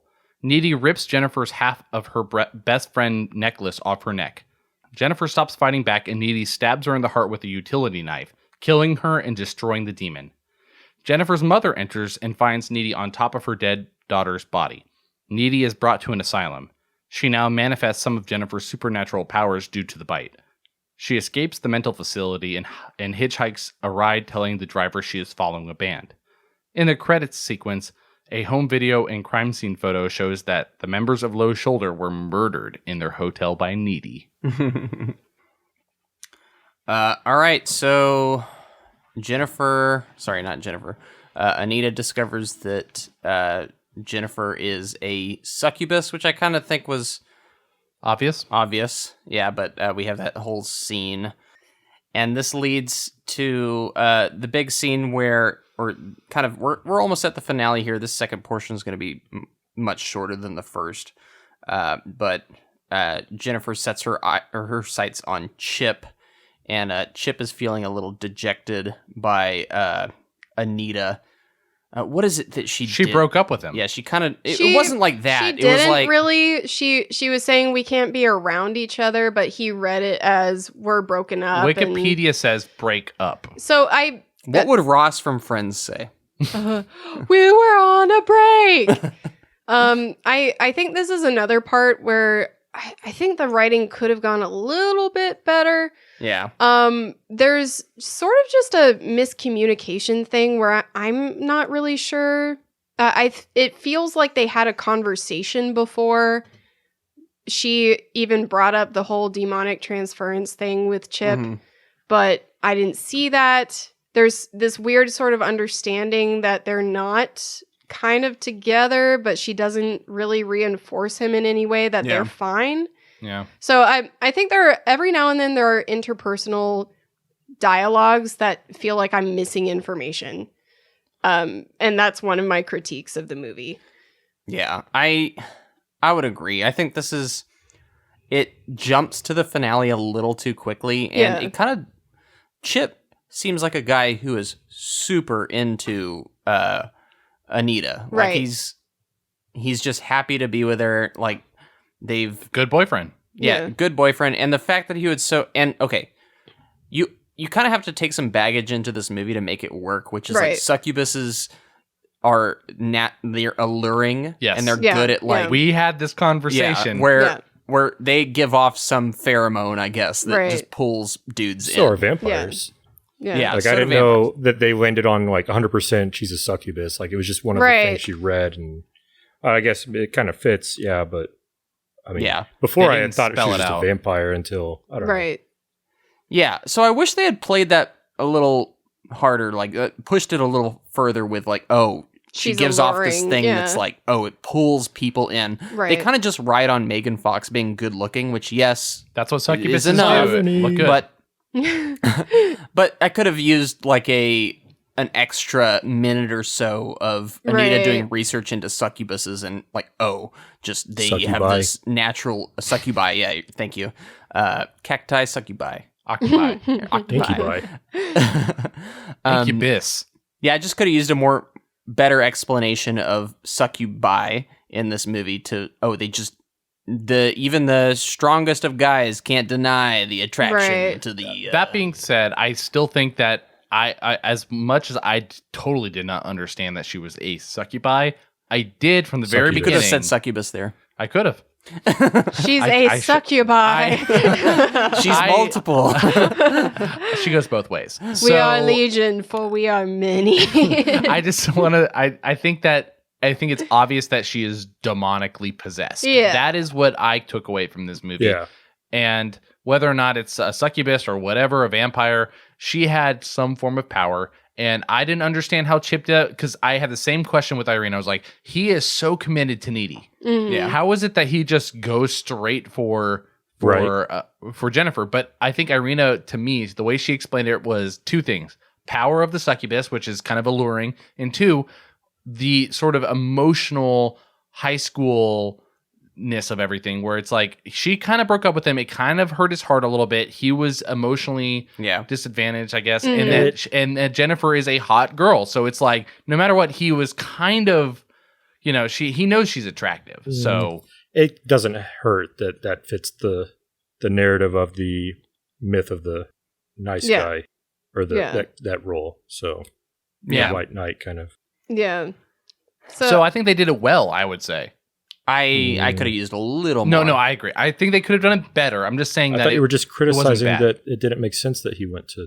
Well, I did cheat have on issues her. with it, but they played it off well. I think they did it well enough. And when you think about it, it does kind of clarify. They just could have clarified There it more. are, I just want to say the reasoning I had was if you're to take yourself back to high school, even the most committed people, you have raging hormones, you have high feelings for so many different things. I wasn't a guy in high school, but I'm sure there were some out there I that was. even though they were really committed, if your heart was broken enough, if there was a girl that approached you saying like, "Oh, I've loved you for so long, but I never had the guts to admit it," there would be somewhere in there that would kind of make your, like your heart flutter a little bit. Yeah. There's No, a you're little not bit wrong. there's a little bit of a temptation. And of course, like at our age right now, we probably don't have that same yearning. We don't. But Yeah. it just, you have to transport yourself a little bit to that age group. And a lot of kids made a lot of mistakes, in their relationships Mhm. because of that kind of thing. So I'm just saying, Yeah. like it's not unbelievable. Well, that's another thing that I could have used from this movie, where maybe like a hallway scene in high school where they're having an interaction, the three of them, Anita, Right. Jennifer, and Chip, and Jennifer gives Chip a look Right. as she walks off or something. Like just Yeah. seed it a little bit. Yeah. Like just something like, oh, I could get it would fit with her character too, because she wants the security of knowing that she Yeah. has this, the checkmate over Anita, where it's like, oh, I could get your guy too if I wanted. Right. Like if they had. There is a weird fine line I feel like they're playing, because I both agree and disagree, because it would attribute more to Jennifer's character as far as like being demonically possessed and trying to have something over Anita. But at the same time, they're trying to build a story about this love between Jennifer and Anita. So I think she hated Chip because Chip was with Anita and took away love away from Jennifer. Well, that's why she But- targeted Colin too. Yeah. Exactly. Yeah. Yes. Leads to the question of, is that the demon or is that her? There's a little bit of both. I think there's definitely a mixing Yeah. of characters. They become. It's not just like the full demon is in Jennifer. I think they kind of meld. Half But a demon. I think that there is a little bit of Jennifer trying to hold back because she does care about Anita, and Yeah. Chip is the last person she goes after because there is a little bit of respect for Anita. I think that if she just tried to use him as a pawn the whole time, it would leave her too cold-hearted, and you wouldn't empathize with her as much. Mhm. Right. Whereas I think there is. Well, I think and we haven't talked about it yet. I think her going after Chip was an immediate reaction after their kiss. Yes. And Yeah. where which we, I mean, yeah, she walks out on her, is like, oh, this is wrong. This kiss moment, by the way, when they kiss, that's how they sold the movie, Yeah. which is frustrating. Where Yeah. it's Well- like, that is not the movie at all, but okay. Yeah, and I guess, well, this is me. This is a general thing with horrors for me with this kind of supernatural stuff, is I can't disengage my brain.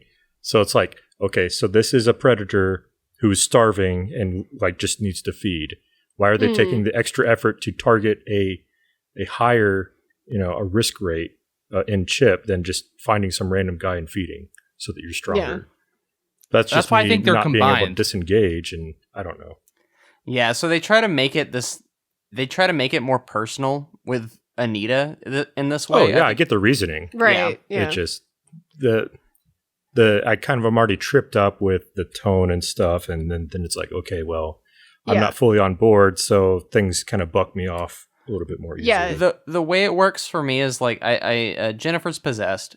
I think she kind of has this thing for Anita where they're BFFs, as we've said, and this is the ultimate her the trump card, where it's like, Yeah. your guy doesn't mean anything if I can Yeah. I can get him. It's just you and me. Yeah. I You- guess. Where You it's also have to think about it from the perspective of she's still behaving like a teenage girl, but Yeah. she has power. yeah. So Well, what her standards are, what her expectations, and what she's striving for is nothing more than just, I want to be better than needy. I want to, be in control of everything I want. But because of her small mind, she's not thinking about a bigger picture. She's thinking about what do I need in this moment? And she's using that to her advantage. And whatever just to brings get Needy closer to her. Her 17, 16-year-old brain to whatever she desires. Mm-hmm. Well, and so there, it doesn't take much research to find this, but throughout the entire back commentary of this is that Jennifer and Needy are in love with each other. That they are the main protagonists, and their love story is actually superior to anything else in this movie. They focus on... They're supposed to be. Yes, exactly. They're supposed to. But it's the relationship dynamic gets definitely complicated in my mind. Whereas I think it's obvious the way they film this that Needy is infatuated with Jennifer. Mm-hmm. Throughout the movie, it's fairly obvious. He's staring at her. There's obvious signs. Jennifer, on the other hand, it gets a little bit muddled, I think. So, commentary. Thank you. You didn't have to say that, but that's fine. That was commentary. As I lean back and chug my beer. Commentary, chug beer. Drop mic. So this leads into the pool scene where Jennifer takes down Chip. Anita's running, knowing kind of what's happening. She's put 2 and 2 together, and she encounters Jennifer biting into Chip's neck. Looks pretty fatal already. Not looking good for our man it's not Chip. looking good. Plot armor. Yeah. So this is kind of like this is finale part 1 encounter with Jennifer.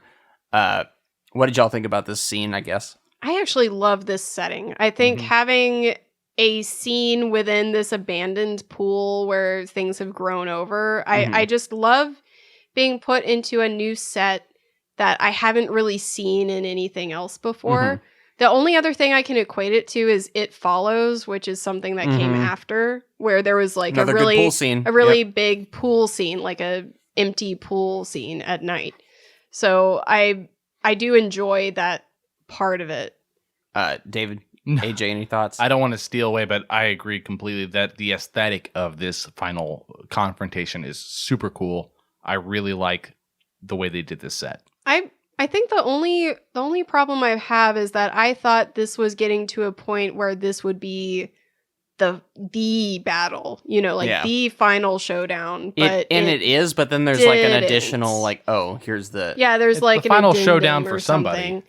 Yeah, so I love a lot of the dialogue that goes down there because it's a little tongue in cheek, but I think I loved that Chip got at least a stab at Jennifer. He's not just like a helpless character. The damsel in distress, you would say. And So- I actually felt something when he died. Yeah, I was going gonna to ask, like, how do you that's feel? really sad. How do you feel about him dying? It's like, Terrible.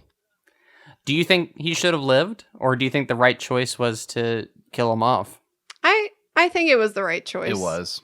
I think just because I like the amount of emotion it pulled from me and that there was actual threat, I like that they put in that there was something that really had to just trigger Needy into really finalizing the death of Jennifer, And it does support that opening scene of her being in the psych ward.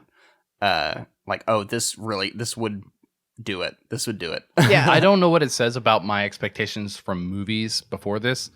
I did not think he was going to die. Even up to the point where he was dying. I was like, he's not going to die. Well, I was 50-50 on it, just based off of that. And see, this is, again, me kind of criticizing the opening scene of this movie because it reveals, A lot, things don't go well for her because obviously she's in this state. Yeah. Right. So, yeah, again, I don't like that opening scene. Sorry. But, Well, Chip dying, though, he is the kind of character where he does everything, I think, properly in a real world scenario. yeah. How much cooler would it have been, though, if we did not have the opening scene of her? And I know it's funny to see, how did she get here? right. But it would have been cooler if the movie faded out on the ending and then fades in on her in this psych ward, and you play that scene, and then it just shows her, whoa, she ended up here. That's what happened. Right. And then she goes off to kill the band.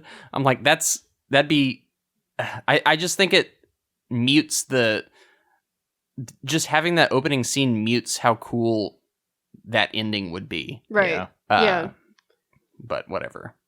No, I think I agree though. I think the intro isn't egregious, but I think you could have even just done without it. Yeah, it doesn't kill the movie. I just think it's like, well, you didn't need to open it this way. Yeah, I think it's like, you can have it or leave it. Like, you could have spent that time embellishing some other parts of the movie. Well, it still doesn't, I don't know.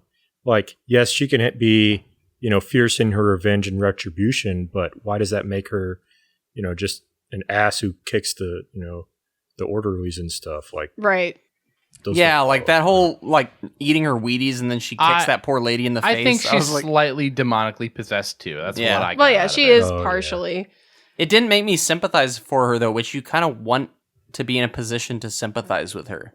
Like I mean, you do. That was a weirdly mean scene. No, it's yeah. I think they're definitely trying to bite off more than they can chew with trying to showcase her powers through demonic possession. Whereas, she's still the same person, but also she's demon possessed. I just felt so sorry for that lady, though. She was like, "Are you sure that's good for your out. digestive system?" Right? And then she just gets kicked in the teeth, and it's brutal. I was like, "That lady was not being mean." No, not even close. But whatever. They could have. It would have been fine if they clarified the demonic possession side more. Mm-hmm. Yeah, I think ultimately it's just trying to show how that act of violence ended up ruining two people's lives. Yeah. That ruined a lot of people's lives. And how even some of the nicer people can be changed by it if they aren't, if they don't go through therapy, a little demonic therapy, Yeah. So, by the way, one of the commentaries that I hated in sort of the research of this are the people who say well, Chip only died because of he's one of those guys who claims to be a nice guy, but also at the same time didn't listen to her. Oh yeah, I don't agree F with off. That. He was he stabs her with a stake, which is phallic imagery. Like, what? Come on, come on. I read that too. Inserting way too much stuff into this. Okay, I can't backfill this stuff. I hate that. She didn't get stabbed by a dildo. It was no, even a stake. It was a freaking pool stick. Yeah, people looking that far into this, you can look deeper into this, and there is stuff to be. There's mined, a lot of deep stuff. But now there's people out there who are seeing every single little detail of this movie and seeing yeah, this means this. Yeah, that's the danger, I think, and that's the danger we went into when we talk about Kubrick films too, where yes, there's a lot to mine there's a lot to understand, but then some people get too deep into trying to figure it out. And this movie definitely doesn't need that deep of a mining. So. This is a movie that has subtext, but its subtext doesn't have subtext. Yeah. Literally is what I was going to say is they're claiming subtext that is not supported by the main text. Yes. Yeah. And it just, the movie is, yes, you're right. It's trying to say something beyond the surface level, but it's not one of those movies where it's oh, look at the placement of the lamp over there. Right. That means or such and such. The poster on the wall is of this, and that's, reflective of how women feel about, the man-run media. Again, though, but something. Back to Chip dying, though. They were saying a lot of stuff were well, this is what happens when a man doesn't believe a woman. Maybe in a surface level, yes, if somebody was, raped or something and they're telling them that's one thing.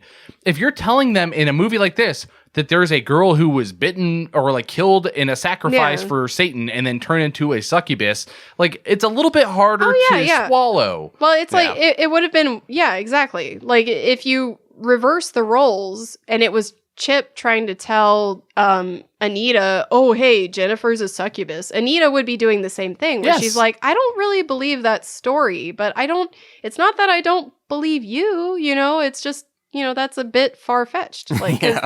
It is. Is it unreasonable? Yeah, is it unreasonable to think that that's a far-fetched story? No. Not at all. I'm totally on board with you right now. All right, final moment. We get our final confrontation between Anita, Needy, and Jennifer. It's in her bedroom. X out Jennifer. X out Jennifer, literally on her stomach, getting rid of the BFF necklace. all this stuff. Wait, did the BFF happen in the pool or did No, it it happen? happens it here. happens Okay, it happened in the here, bedroom. and that's when she actually Yeah. dies.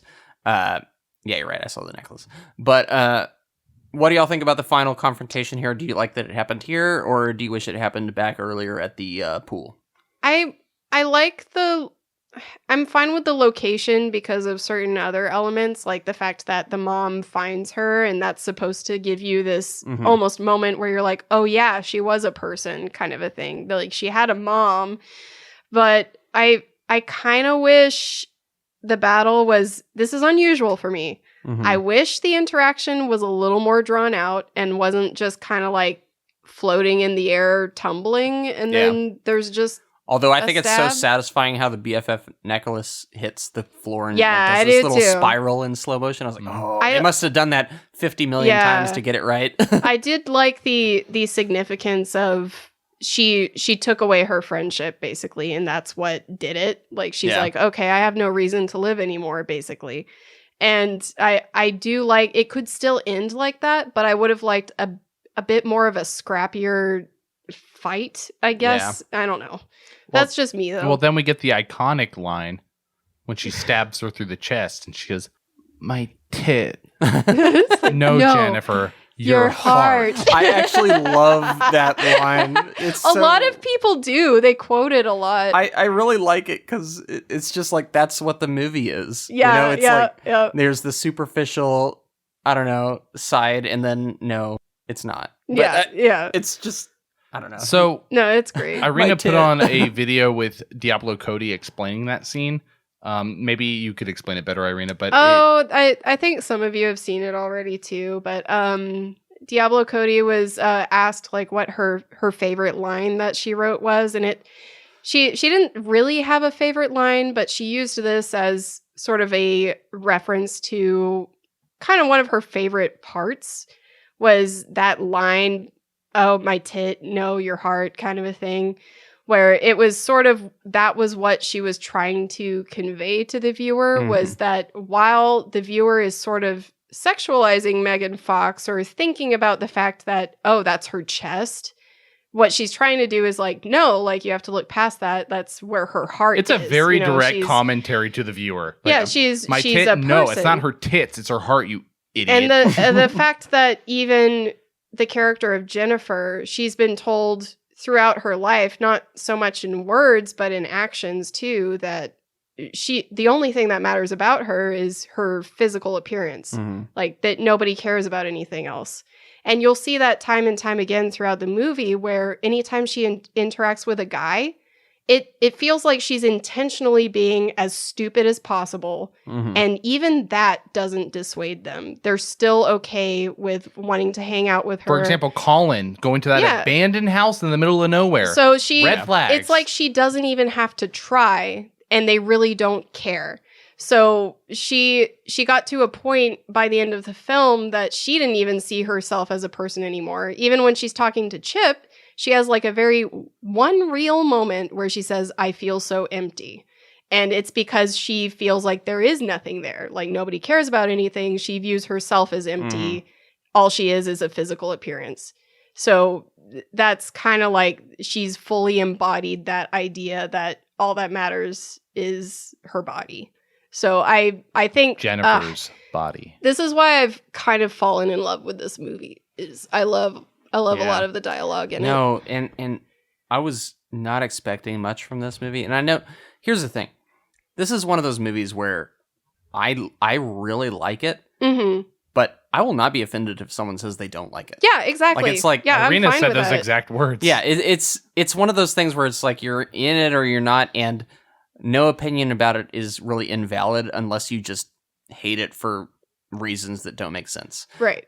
But I'm with you. It's there's a lot more going on than I would have expected from this Yeah. movie, and it just really makes me upset with the marketing department how they undersold this Let's thing. get into it, Irina, Yeah. because there is totally stuff up with the Well, marketing on this movie. Yeah. We will when we're talking about like franchise. Yeah, we'll potential. talk about it with the franchise stuff. But and I do want to say one thing I would have changed in the end of this movie. I wanted the finale of this movie to be her going on a rampage, slaying the band. And I know we get that in the kind of post credits, and maybe they didn't have the budget to do it, but I mean, it doesn't seem hard. You could get away with like showing a couple killings. I wanted this to be this like rapturous, like, oh god, they're taking them all out. That band needed to die. Yeah, and they allude to what happens, and they show pictures of her kind of, that's what happens. But I wanted that. How cool would it have been if the main finale of this horror movie is just her just taking them all out? Yeah. We get it to a degree, but not to the degree that I wanted. Yep. You know? At least we got something, though. Like, go Cabin in the Woods on this. Like, just show, like, just have fun with it, you know? Cabin in the Woods is another movie I thought of when I was trying to think of things similar. Yeah, but when that movie just decides to go full-on Splatterhouse at the end, like, this movie, I feel like was maybe missing that. Yeah. Like, I can see that. Yeah, it's still good. I like it. But it was missing that all-out, just fun moment of just take these assholes out. Yeah. Like, I want to see that. But it could have been also an aspect where their goal was trying to make a horror film for girls. Yeah. And girls don't usually love gore fests. So that might be part of why they dialed it back on some of that, where they didn't show as much gruesome content as they did like just sort of horrific build-ups to reveals. So there's still a lot of blood and all of that, but it's not to the extent you would expect in just a regular thriller or slasher. Yeah, but picture, if you will. Yeah, no, I'm just agree. saying, like, as a horror movie, they've already got these gruesome scenes. Right. You know? Lean into it. I'm just picturing them at their hotel room. Yeah. Like, being so stupid, like, oh, look what we did look what we did to her. Man, another success story, guys. Great. Let's move on to the next. And then suddenly knock at the door. Yeah. Open it up. Amanda Seyfried, like, oh, who are you? Like, and she maybe does the thing like, oh, I've been following you. Yeah. Like, or get a play on words with her name. Yeah. Or I'm needy. Or I'm such a big fan of y'all's. Like, yeah. Oh, I've just been. Is it okay if I come in? Blah, yeah, blah, blah. Like, I could see and then that. They're like, yeah, come on in. Come in. 67509, bitch. And then unleash the fury. Like, I'm just kind of picturing this cool scene that I know that they have in their heads for this movie because they show the aftermath of it. Right. But like, I kind of want to see that. Yeah, I get that. But maybe that's just me. I don't know. Any final thoughts on Jennifer's body? What use a better weapon to, I don't know. You don't stab somebody through the ribcage with a snap-off box cutter. It just doesn't work. Yeah. Have you tried? I don't know. I'm not going to tell you. I feel like he knows. He's not going to tell you. You know what would be a better murder weapon? Why are we talking about this? A Bowie right now? knife. She does use the Bowie knife in the very end. Sick murder weapon, bro. I love when he pulls out the paper and they're like, "Oh, is that the ritual?" He's like, "Yeah, got it off the internet." And like just starts reading from it. All right. Any final thoughts on Jennifer's body before we close out the story portion of this podcast? All right. Let's take a quick break. On the other end, we'll get into our brief reviews with numbered scores, get into what critics thought. Then we'll talk some box office and close out with a little bit of franchise talk. So we'll see you then.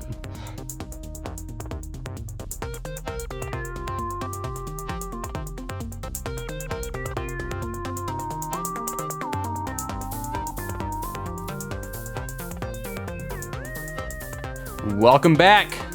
Let's talk Jennifer's body. David, you got the scores there? You want to pull them at random? Yes, I do. You do want to. I wanna. First up is Reese with a 7.5. Nice.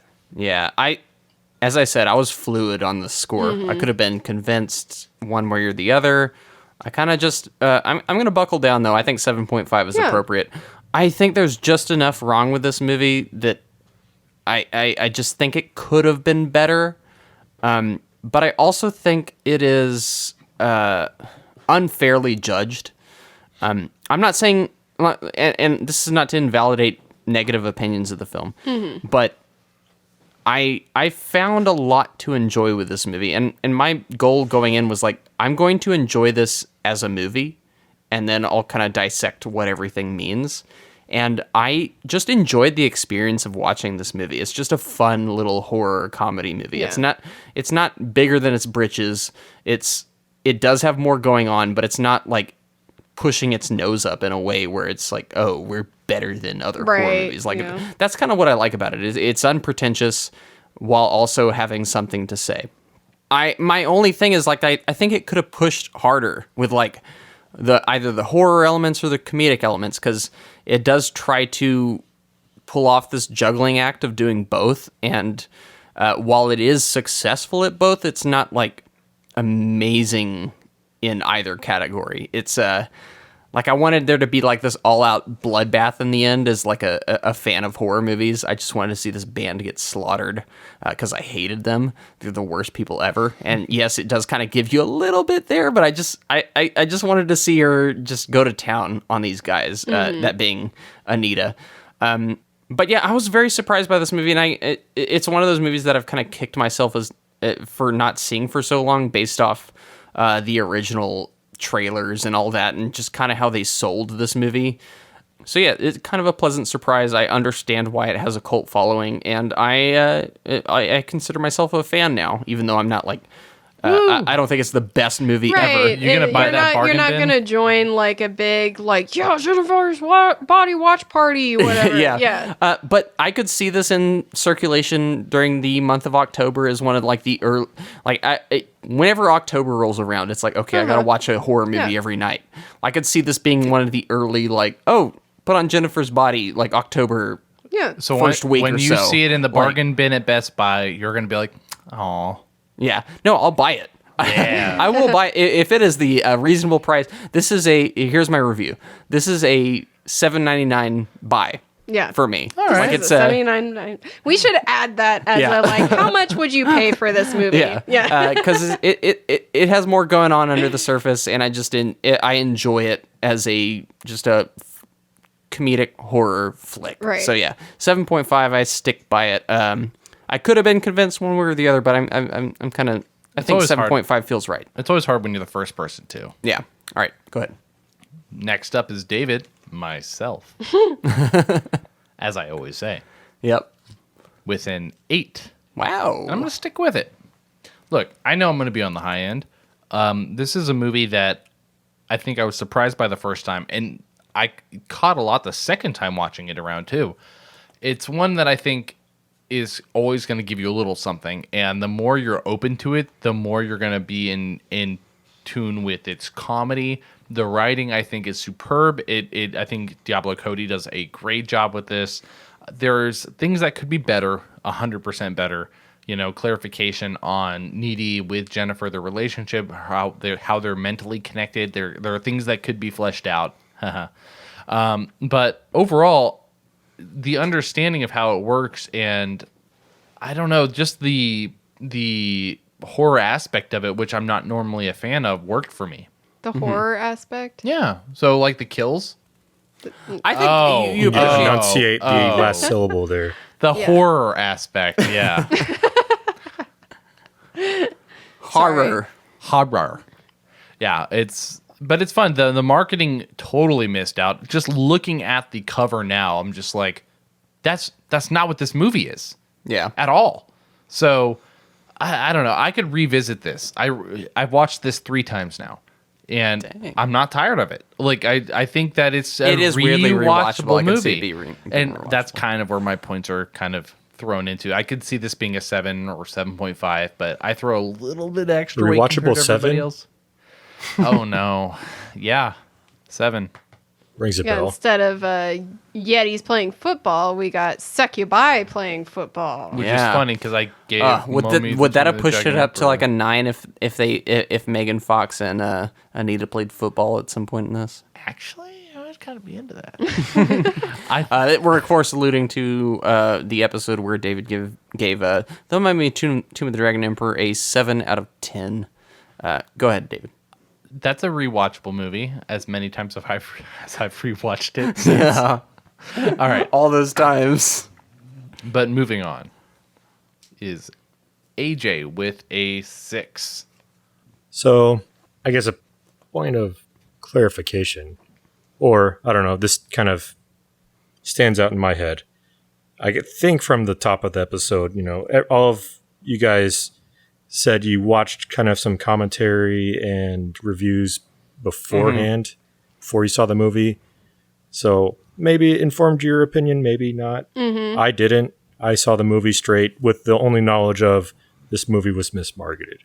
Yeah. So that is what it is. I feel like I gave it a fair shot. Honestly, your score's a little higher than I thought it would be. So there's actually. some benefit of the doubt and goodwill points in there because I recognize that I'm not the target demo for this. Mm-hmm. So I don't have the background life experiences to pull upon to read everything into this movie that was intended. So there's that. I still stand by my point that you can't claim subtext based on text that's not there. I also, feel that's the case with this movie, especially when there's scenes in there that are Megan Fox, swimming naked in the pool, just kind of giving these teaser shots just to have this meta gotcha moment, caught you trying to want more and all this stuff that didn't flow with anything else in the movie. It's like, you're definitely trying to make a statement here. But the only reason you put that in there is kind of going against your own point of objectifying Megan Fox. And, to her credit, I still don't think she's a stellar actress. Like, she did competently in this role. It was good. It did raise my opinion of her talents a little bit more based on Transformers, which is not a high bar. So, I mean, and it's, a direction issue. Michael Bay with Transformers and the Ninja Turtles movies, I don't know. I don't think she was uniquely fit for this role. Like, she blended into it and did well with it, but wasn't anything that's like, man, she was born for this role. I think any other talented actress could fill this role as well. I did find Needy to be more of an interesting character and, her relationship with Chip. But I'm also kind of a proponent of Chekhov's gun, which in, storytelling is that you don't have these kind of major extraneous details in there that aren't ever, resolved for, just like the whole Needy being psychic and knowing every time that Jennifer's, murdering somebody or something else is going on or some premonition thing. Like, it's just why. It's kind of like a kind of limping the plot forward because it makes it interesting. Like the movie was entertaining enough on a kind of a teenish focused horror movie. And even then it was like, the comedy didn't land for me. Like, it was kind of offbeat. Okay. Haha. Okay. Like, just enough to like kind of keep things energetic and moving along. But I wouldn't call this a comedy in any stretch of the imagination. I don't know. It wasn't a failure. It just, the intent, and then going after and reading all this like meta commentary about it and intent, like, you can't backfill intent if that's not what's on the screen. It's just, that's not how that works in my opinion. Yeah. I don't know. That's like, it's okay. It's fun enough. I did find it, and I kind of lulled a little bit. It's like, okay, come on, get to it. But not the worst watch you've ever had? No. I mean, it's not bad. It was entertaining. I probably wouldn't choose to watch it again just because it's not my thing. It was novel. I will give it that. But, again, I don't truly appreciate something that's kind of just trying to subvert expectations for the sake of, again, gotcha. Like, you expected this, haha. Like, the whole thing is like upending the whatever. Like, it was a novel approach to the story, the tropes and stuff. And okay, I found entertainment in that because it was new. I didn't see this version of this story before. So, yeah. The tonal mismatch and just the extra details of stuff that wasn't really explained didn't really help, and it was passable. Passable. Yeah. All right. I'll take it. Next up, Irina with an 8.5. Nice. Yeah, I think a lot of this comes from just being able to kind of understand where these characters were coming from from a girl's perspective. And seeing that kind of included into the horror genre, because this is definitely a genre film. And along the same lines as you, Reese, I think we both enjoy sort of like just genre films where like I like to be able to watch this just casually for fun. Yeah. And I would almost feel like this was ruined if they got too heavy-handed with the commentary. I agree. think it could have been worse if it did go that direction. And I enjoy that they balanced the comedy with some serious notes, but they never went too hard in one direction or the other, because what it did was at least spark a conversation or make a lot of girls feel like, oh, like other people that feel the same way I do. Like they have similar relationships that I do with my friends or, you know, the guys in my environment. So this, and according to a lot of other people, this sort of paved the way for a lot of other films that tend to have kind of like a feminist edge to it. Yeah. So I think it is appropriate to criticize this film, but I still think of it highly as being kind of one of a kind. Yeah. And sort of what brought about its own specific genre to allow others to basically find a place to live. It's at the time it wasn't received well, and there wasn't a lot of terminology or anything to really describe what kind of movie this was.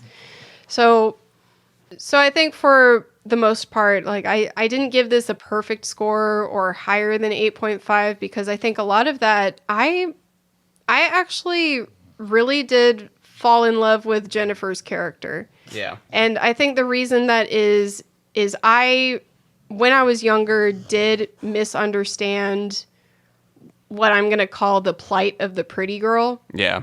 Because they basically were shot in the foot from the start. And it wasn't so much that girls were obsessed with their looks. They were almost taught to be obsessed with their looks. Yeah. So I did judge girls that, you know, thought they were hot or thought they were better than everyone because they looked that way. And I put that on them, like they were trying to dig at me or trying to upstage me in some way. And I think this movie did allow me to understand where that was coming from for me, because her character was very believable. Like you could easily just be irritated with Jennifer on her own, but there's something about her that's really tragic, actually. And even though like women out there don't get possessed by the devil or anything and have their life taken away in that particular fashion, there are girls that are taken advantage of because of their looks, and there's nobody that really wants to talk to them about it because they believe they asked for it based on their looks. So they just can't win. I felt this movie made me feel something about that, and it actually caused me to open up in a certain way that I hadn't before. So I'm crediting it with that because it was written by women and directed by women, and I think it is a topic that, and it's not just for guys. I think it's a topic that girls need to talk about specifically, where they do not open up enough with each other and actually create true bonds of friendship. They're always in competition, and I think it's just as toxic as like the way some men treat women. So I think that's why this movie is so important to me, is because it's really calling out the fact that it's not just a guy problem, it's a girl problem. They're both perpetuating this cycle. So that's where I give it all these points, really. And I know that's just going to be my own opinion, but which I is think completely valid. That's the point of this movie. Don't worry about it. You know, it's what you take away from it. I will say, like, the things I do have problems with are things you guys have mentioned before, where there's really no explanation as to why, you know, Needy has these powers of, you know, this kind of telepathic thing that she has, or, you know, things that basically feel like this movie was pulled or plucked from a book, where if there was a book that preceded this, it would make more sense because they would assume people that want to see the movie have read the book. Yeah. And you see that in adaptations all the time where there are things not fully explained, but it's because there is material to pull that from. So it is missing kind of a more in-depth world or a little more explanation in that spot, but I'm okay with it. I don't care. And I'm going to still love this movie, and I'll probably watch it every year when October rolls around. So Eloquently put. And Love if you're it. a guy out there, show your wife, show your girlfriend, ask her what she thinks about it and how it makes her feel. Yeah, that being said, I just want to say, like, I do not agree with people that get aggravated when someone says they don't like this movie, especially if you get mad at guys for not understanding. I think that's stupid because why should they? Kind of a thing. This was meant for a female viewership. It was that demographic. Like, don't get upset with someone for not liking it. Just chill. Yeah. So, okay. I forgot my positives, actually. Oh, yeah. So I balance out. And something we didn't really mention a whole lot. I thought we talked about some of the sets and those were really good, but the visual effects, special effects, costuming, props, like all that stuff, I thought was really good as well. Oh, yeah, definitely. And that definitely helped blend things, even the music, even the through the trees, whatever thing that pervaded. But Yeah, Right. good soundtrack. And this Yeah. movie had a low budget too, so that I think it made the most of that. It did. All right, AJ, you want to crunch those numbers for us? okay. Jennifer's Body, the movie, ranks 7.5. Nice. And that puts it in company with Blade, Okay. Silver Bullet, Contagion, and yeah. I like that placement, as too. I always say. And I think that feels good, especially with the Blade. Yeah. I feel like Blade Yeah. and Jennifer's Body, that's a good. It's kind of the same environment. Yeah. Yeah. 7 point. All right, cool. We have 28 Weeks Later, kind of a similar-ish genre, or similar-ish film. Better That had be a 6.3. Yeah. And let's see, what else about it? 28 Days Later should have been kind of close. Wasn't that in the sevens? I think it was, at least, if I'm remembering correctly. 7.2. 7.2. All right. Yep. There you have it. Jennifer's Body 7.5. Let's move on to what critics thought. All right, it's going to get a little bleak here. You ready? We kind of Yeah. expect it. Yeah, on Rotten Tomatoes. Tomatoes. Rotten Tomatoes. Yeah, on Rotten Tomatoes, the movie has a 45% with an audience score of 35%. So even lower for audiences, Wow. which is kind of surprising to me. On Metacritic, the movie has a 47 with an audience score of pretty positive, actually 7.2 out of 10. And on IMDb, it has a 5.4. And I don't normally do this, but I'll throw in the cinema score as well, which is what audiences were From polled. YouTube? Cinema score is what audiences, certain select audiences were polled after seeing the movie. So that was a C minus. So mixed, I would say mixed to trending towards negative, and that was the initial reception for the movie. So this is not including the kind of reclamation of it as a cult classic. yeah. So yeah, that was the initial we were expecting Megan Fox boobs. We did not So- get that. If this doesn't open us into the whole mismarketing campaign, I don't know yeah. what is. Yeah. Box office. The movie released on September 18th in 2009. Also playing at the time was Cloudy with a Chance of Meatballs, The Informant, I Can Do Bad All by Myself, and Love Happens. The movie is budgeted at $16 million.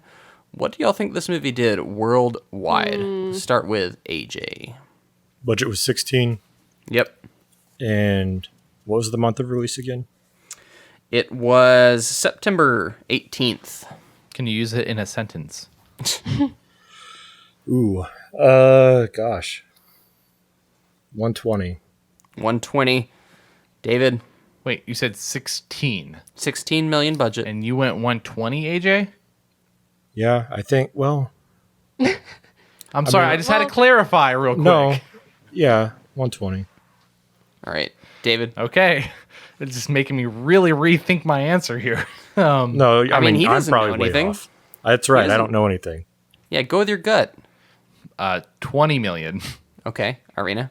I'm just gonna go 38. 38. Irina, you were closest, I believe. really? The movie did almost 32 million Oh, Yeah. okay. at the Irina box won that office. one. Nice. Good job. Hey, close. Hey, look at that. We're pretty close. Yeah, so My male gaze is showing. not a huge bomb, but a disappointment at the box Yeah. office, I would say. I mean, it's low budget, so there's like not a lot of risk. Different expectations. But yeah, the movie opened pretty low, and I think it opened to 6 to 7 million, and in the U.S. cruised to 16 million. So it more than doubled its initial box office weekend. So that means like people watched it and they weren't like, "Oh, that's the worst thing I've ever Yeah. seen." That said, it just did not open strong enough to Right. sustain itself and justify that budget. So yeah, a box office disappointment. Anyone that says it's a bomb is wrong, because when I think of bombs, I think of something that is genuinely like You red make mar- less than you It just put into it. didn't even fly. Yeah, It red was- marks yeah. all over the paperwork. Terrible, terrible, terrible. This one's just like, okay, it was a whiff. Yeah. But yeah, probably like they probably lost a little money on it, but it was not like a devastating. Right. It's not even thing. a whiff. It's like a swing and you barely made first base. I think that's justifiable. Well, I think a solid. You got to triple your budget, and this did not triple it. No, So- tripling gets you a sequel, right? No, the So- tripling gets you into the black, which is what's considered profitable. It What? does not necessarily guarantee you a sequel. It's just like, okay, we might have made a little money on this. maybe I think you usually have to misinterpreted do this a game. you have to do a little better than that to justify a sequel, where it's like, oh, there's actually demand for this versus, oh, we barely scraped by.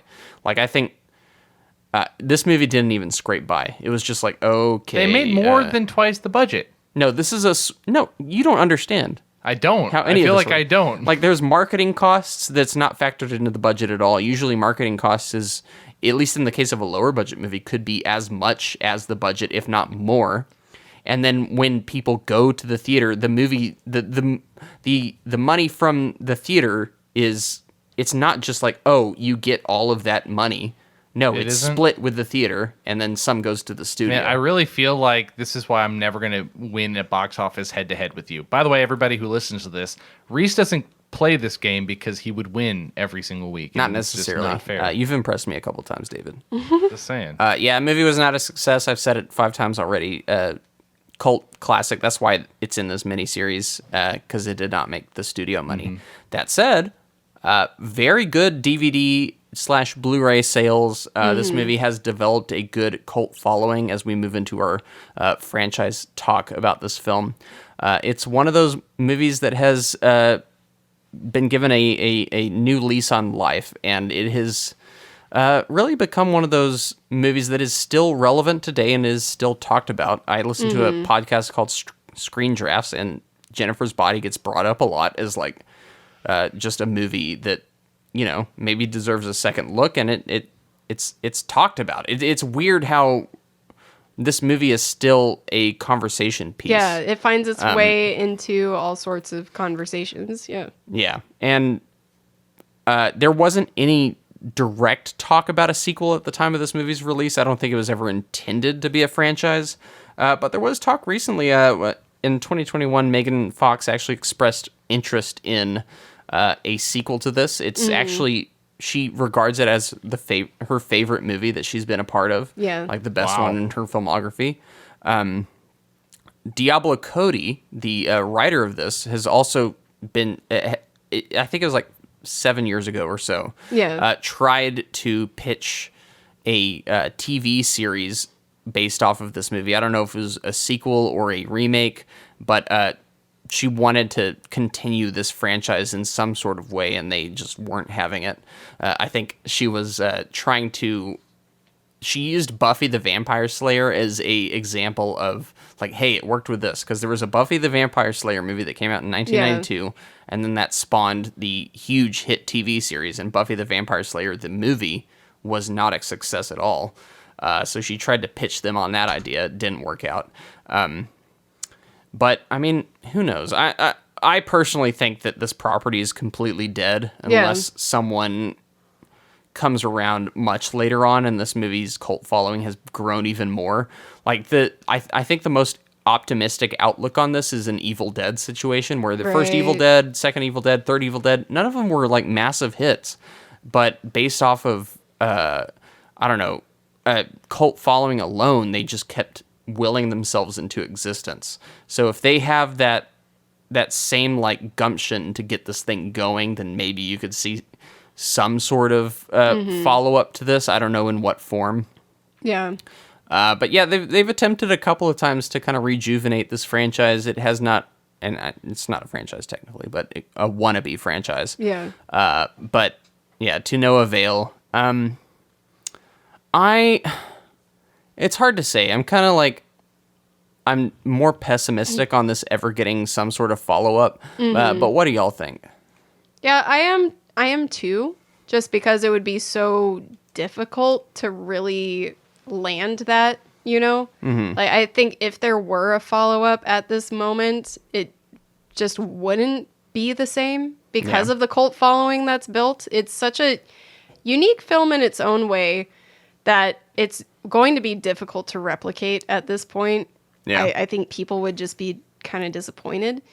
So I also sort of like it just being contained in its own one film. I would still watch a show if there was one, but that would only be because I would want to see a little more lore, a little more backstory on like exactly what's happening in this place, like what is magical, what isn't, sort of how that demonic possession thing even works. I agree with you. I was watching an interview though with Diablo Cody though, and she seems like very confident that her heart is in the right place, that if she wanted to continue it, she would make it right. Okay. Like it's so much a passion project for her. Yeah, that her conviction towards what convinced. This could be kind of sells me on the idea of continuing it. Yeah. But I agree with you. It's kind of stands alone as a great property. Mm-hmm. All right. Any final thoughts on Jennifer's body, guys and gals? Hot.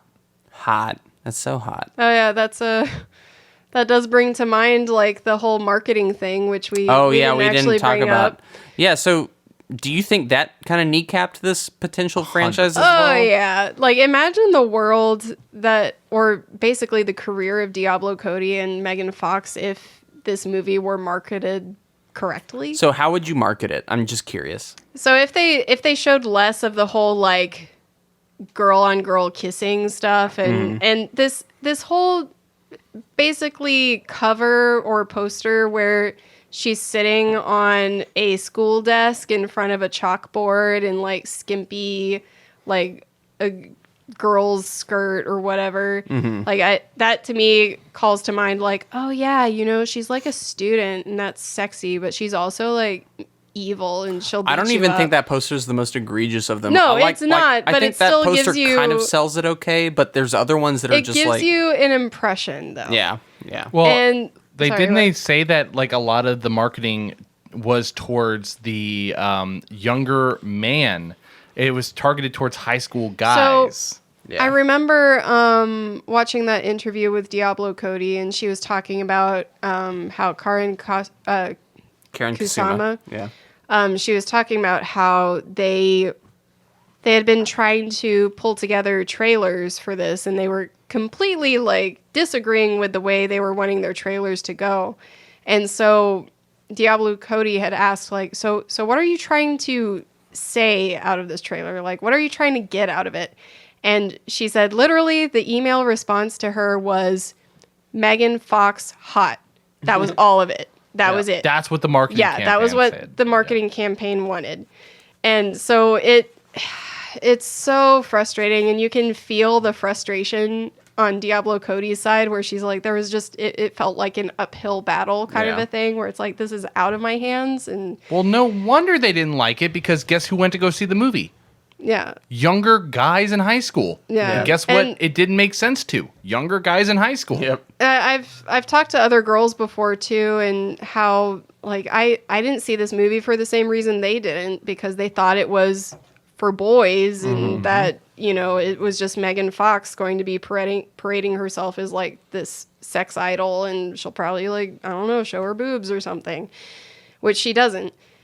So I think it ended up just pushing away a whole bunch of girls that already just weren't interested based on that marketing campaign. It started pulling in boys that once they sat down to watch it, they don't get what's going on. Like this wasn't written for them. So they're like, I don't get it. And at the best possible interaction, maybe someone who enjoys genre films was like, oh yeah, this is kind of cool. And then they just like walk away without saying like, yeah, it's not like anything special though. So it just kind of died down, like that nobody really, and it took all these years for me to actually sit down and watch it. Like I still didn't hear much except some people said, oh yeah, I love that movie. It's a cult classic. That's all I ever heard. I didn't hear any more than that. Can we define genre film for the audience, just for any listeners who what is a genre film is so if you it's basically not a drama is how you define it. Like an action movie is technically a genre film, or a straight up horror movie that is nothing else but horror. It's like a slight niche genre. Yeah, it fits into a category basically. Yeah, it's a subset of this movie. It's a comedy is technically a genre film too. It's just it's on a different wavelength than your typical straight down the middle drama, I guess, is kind of how I would define it. Right. But yeah, Jennifer's Body is definitely a genre film. All right, any final thoughts on Jennifer's Body before we close this episode out? I'll take that as a no. All right, next week we are talking about, what was it, Irina? Donnie Darko. Donnie Darko. So we'll see y'all then. Goodbye. Stay safe. Love y'all. Wow, nice insult, Hannah Montana. Got any more harsh digs?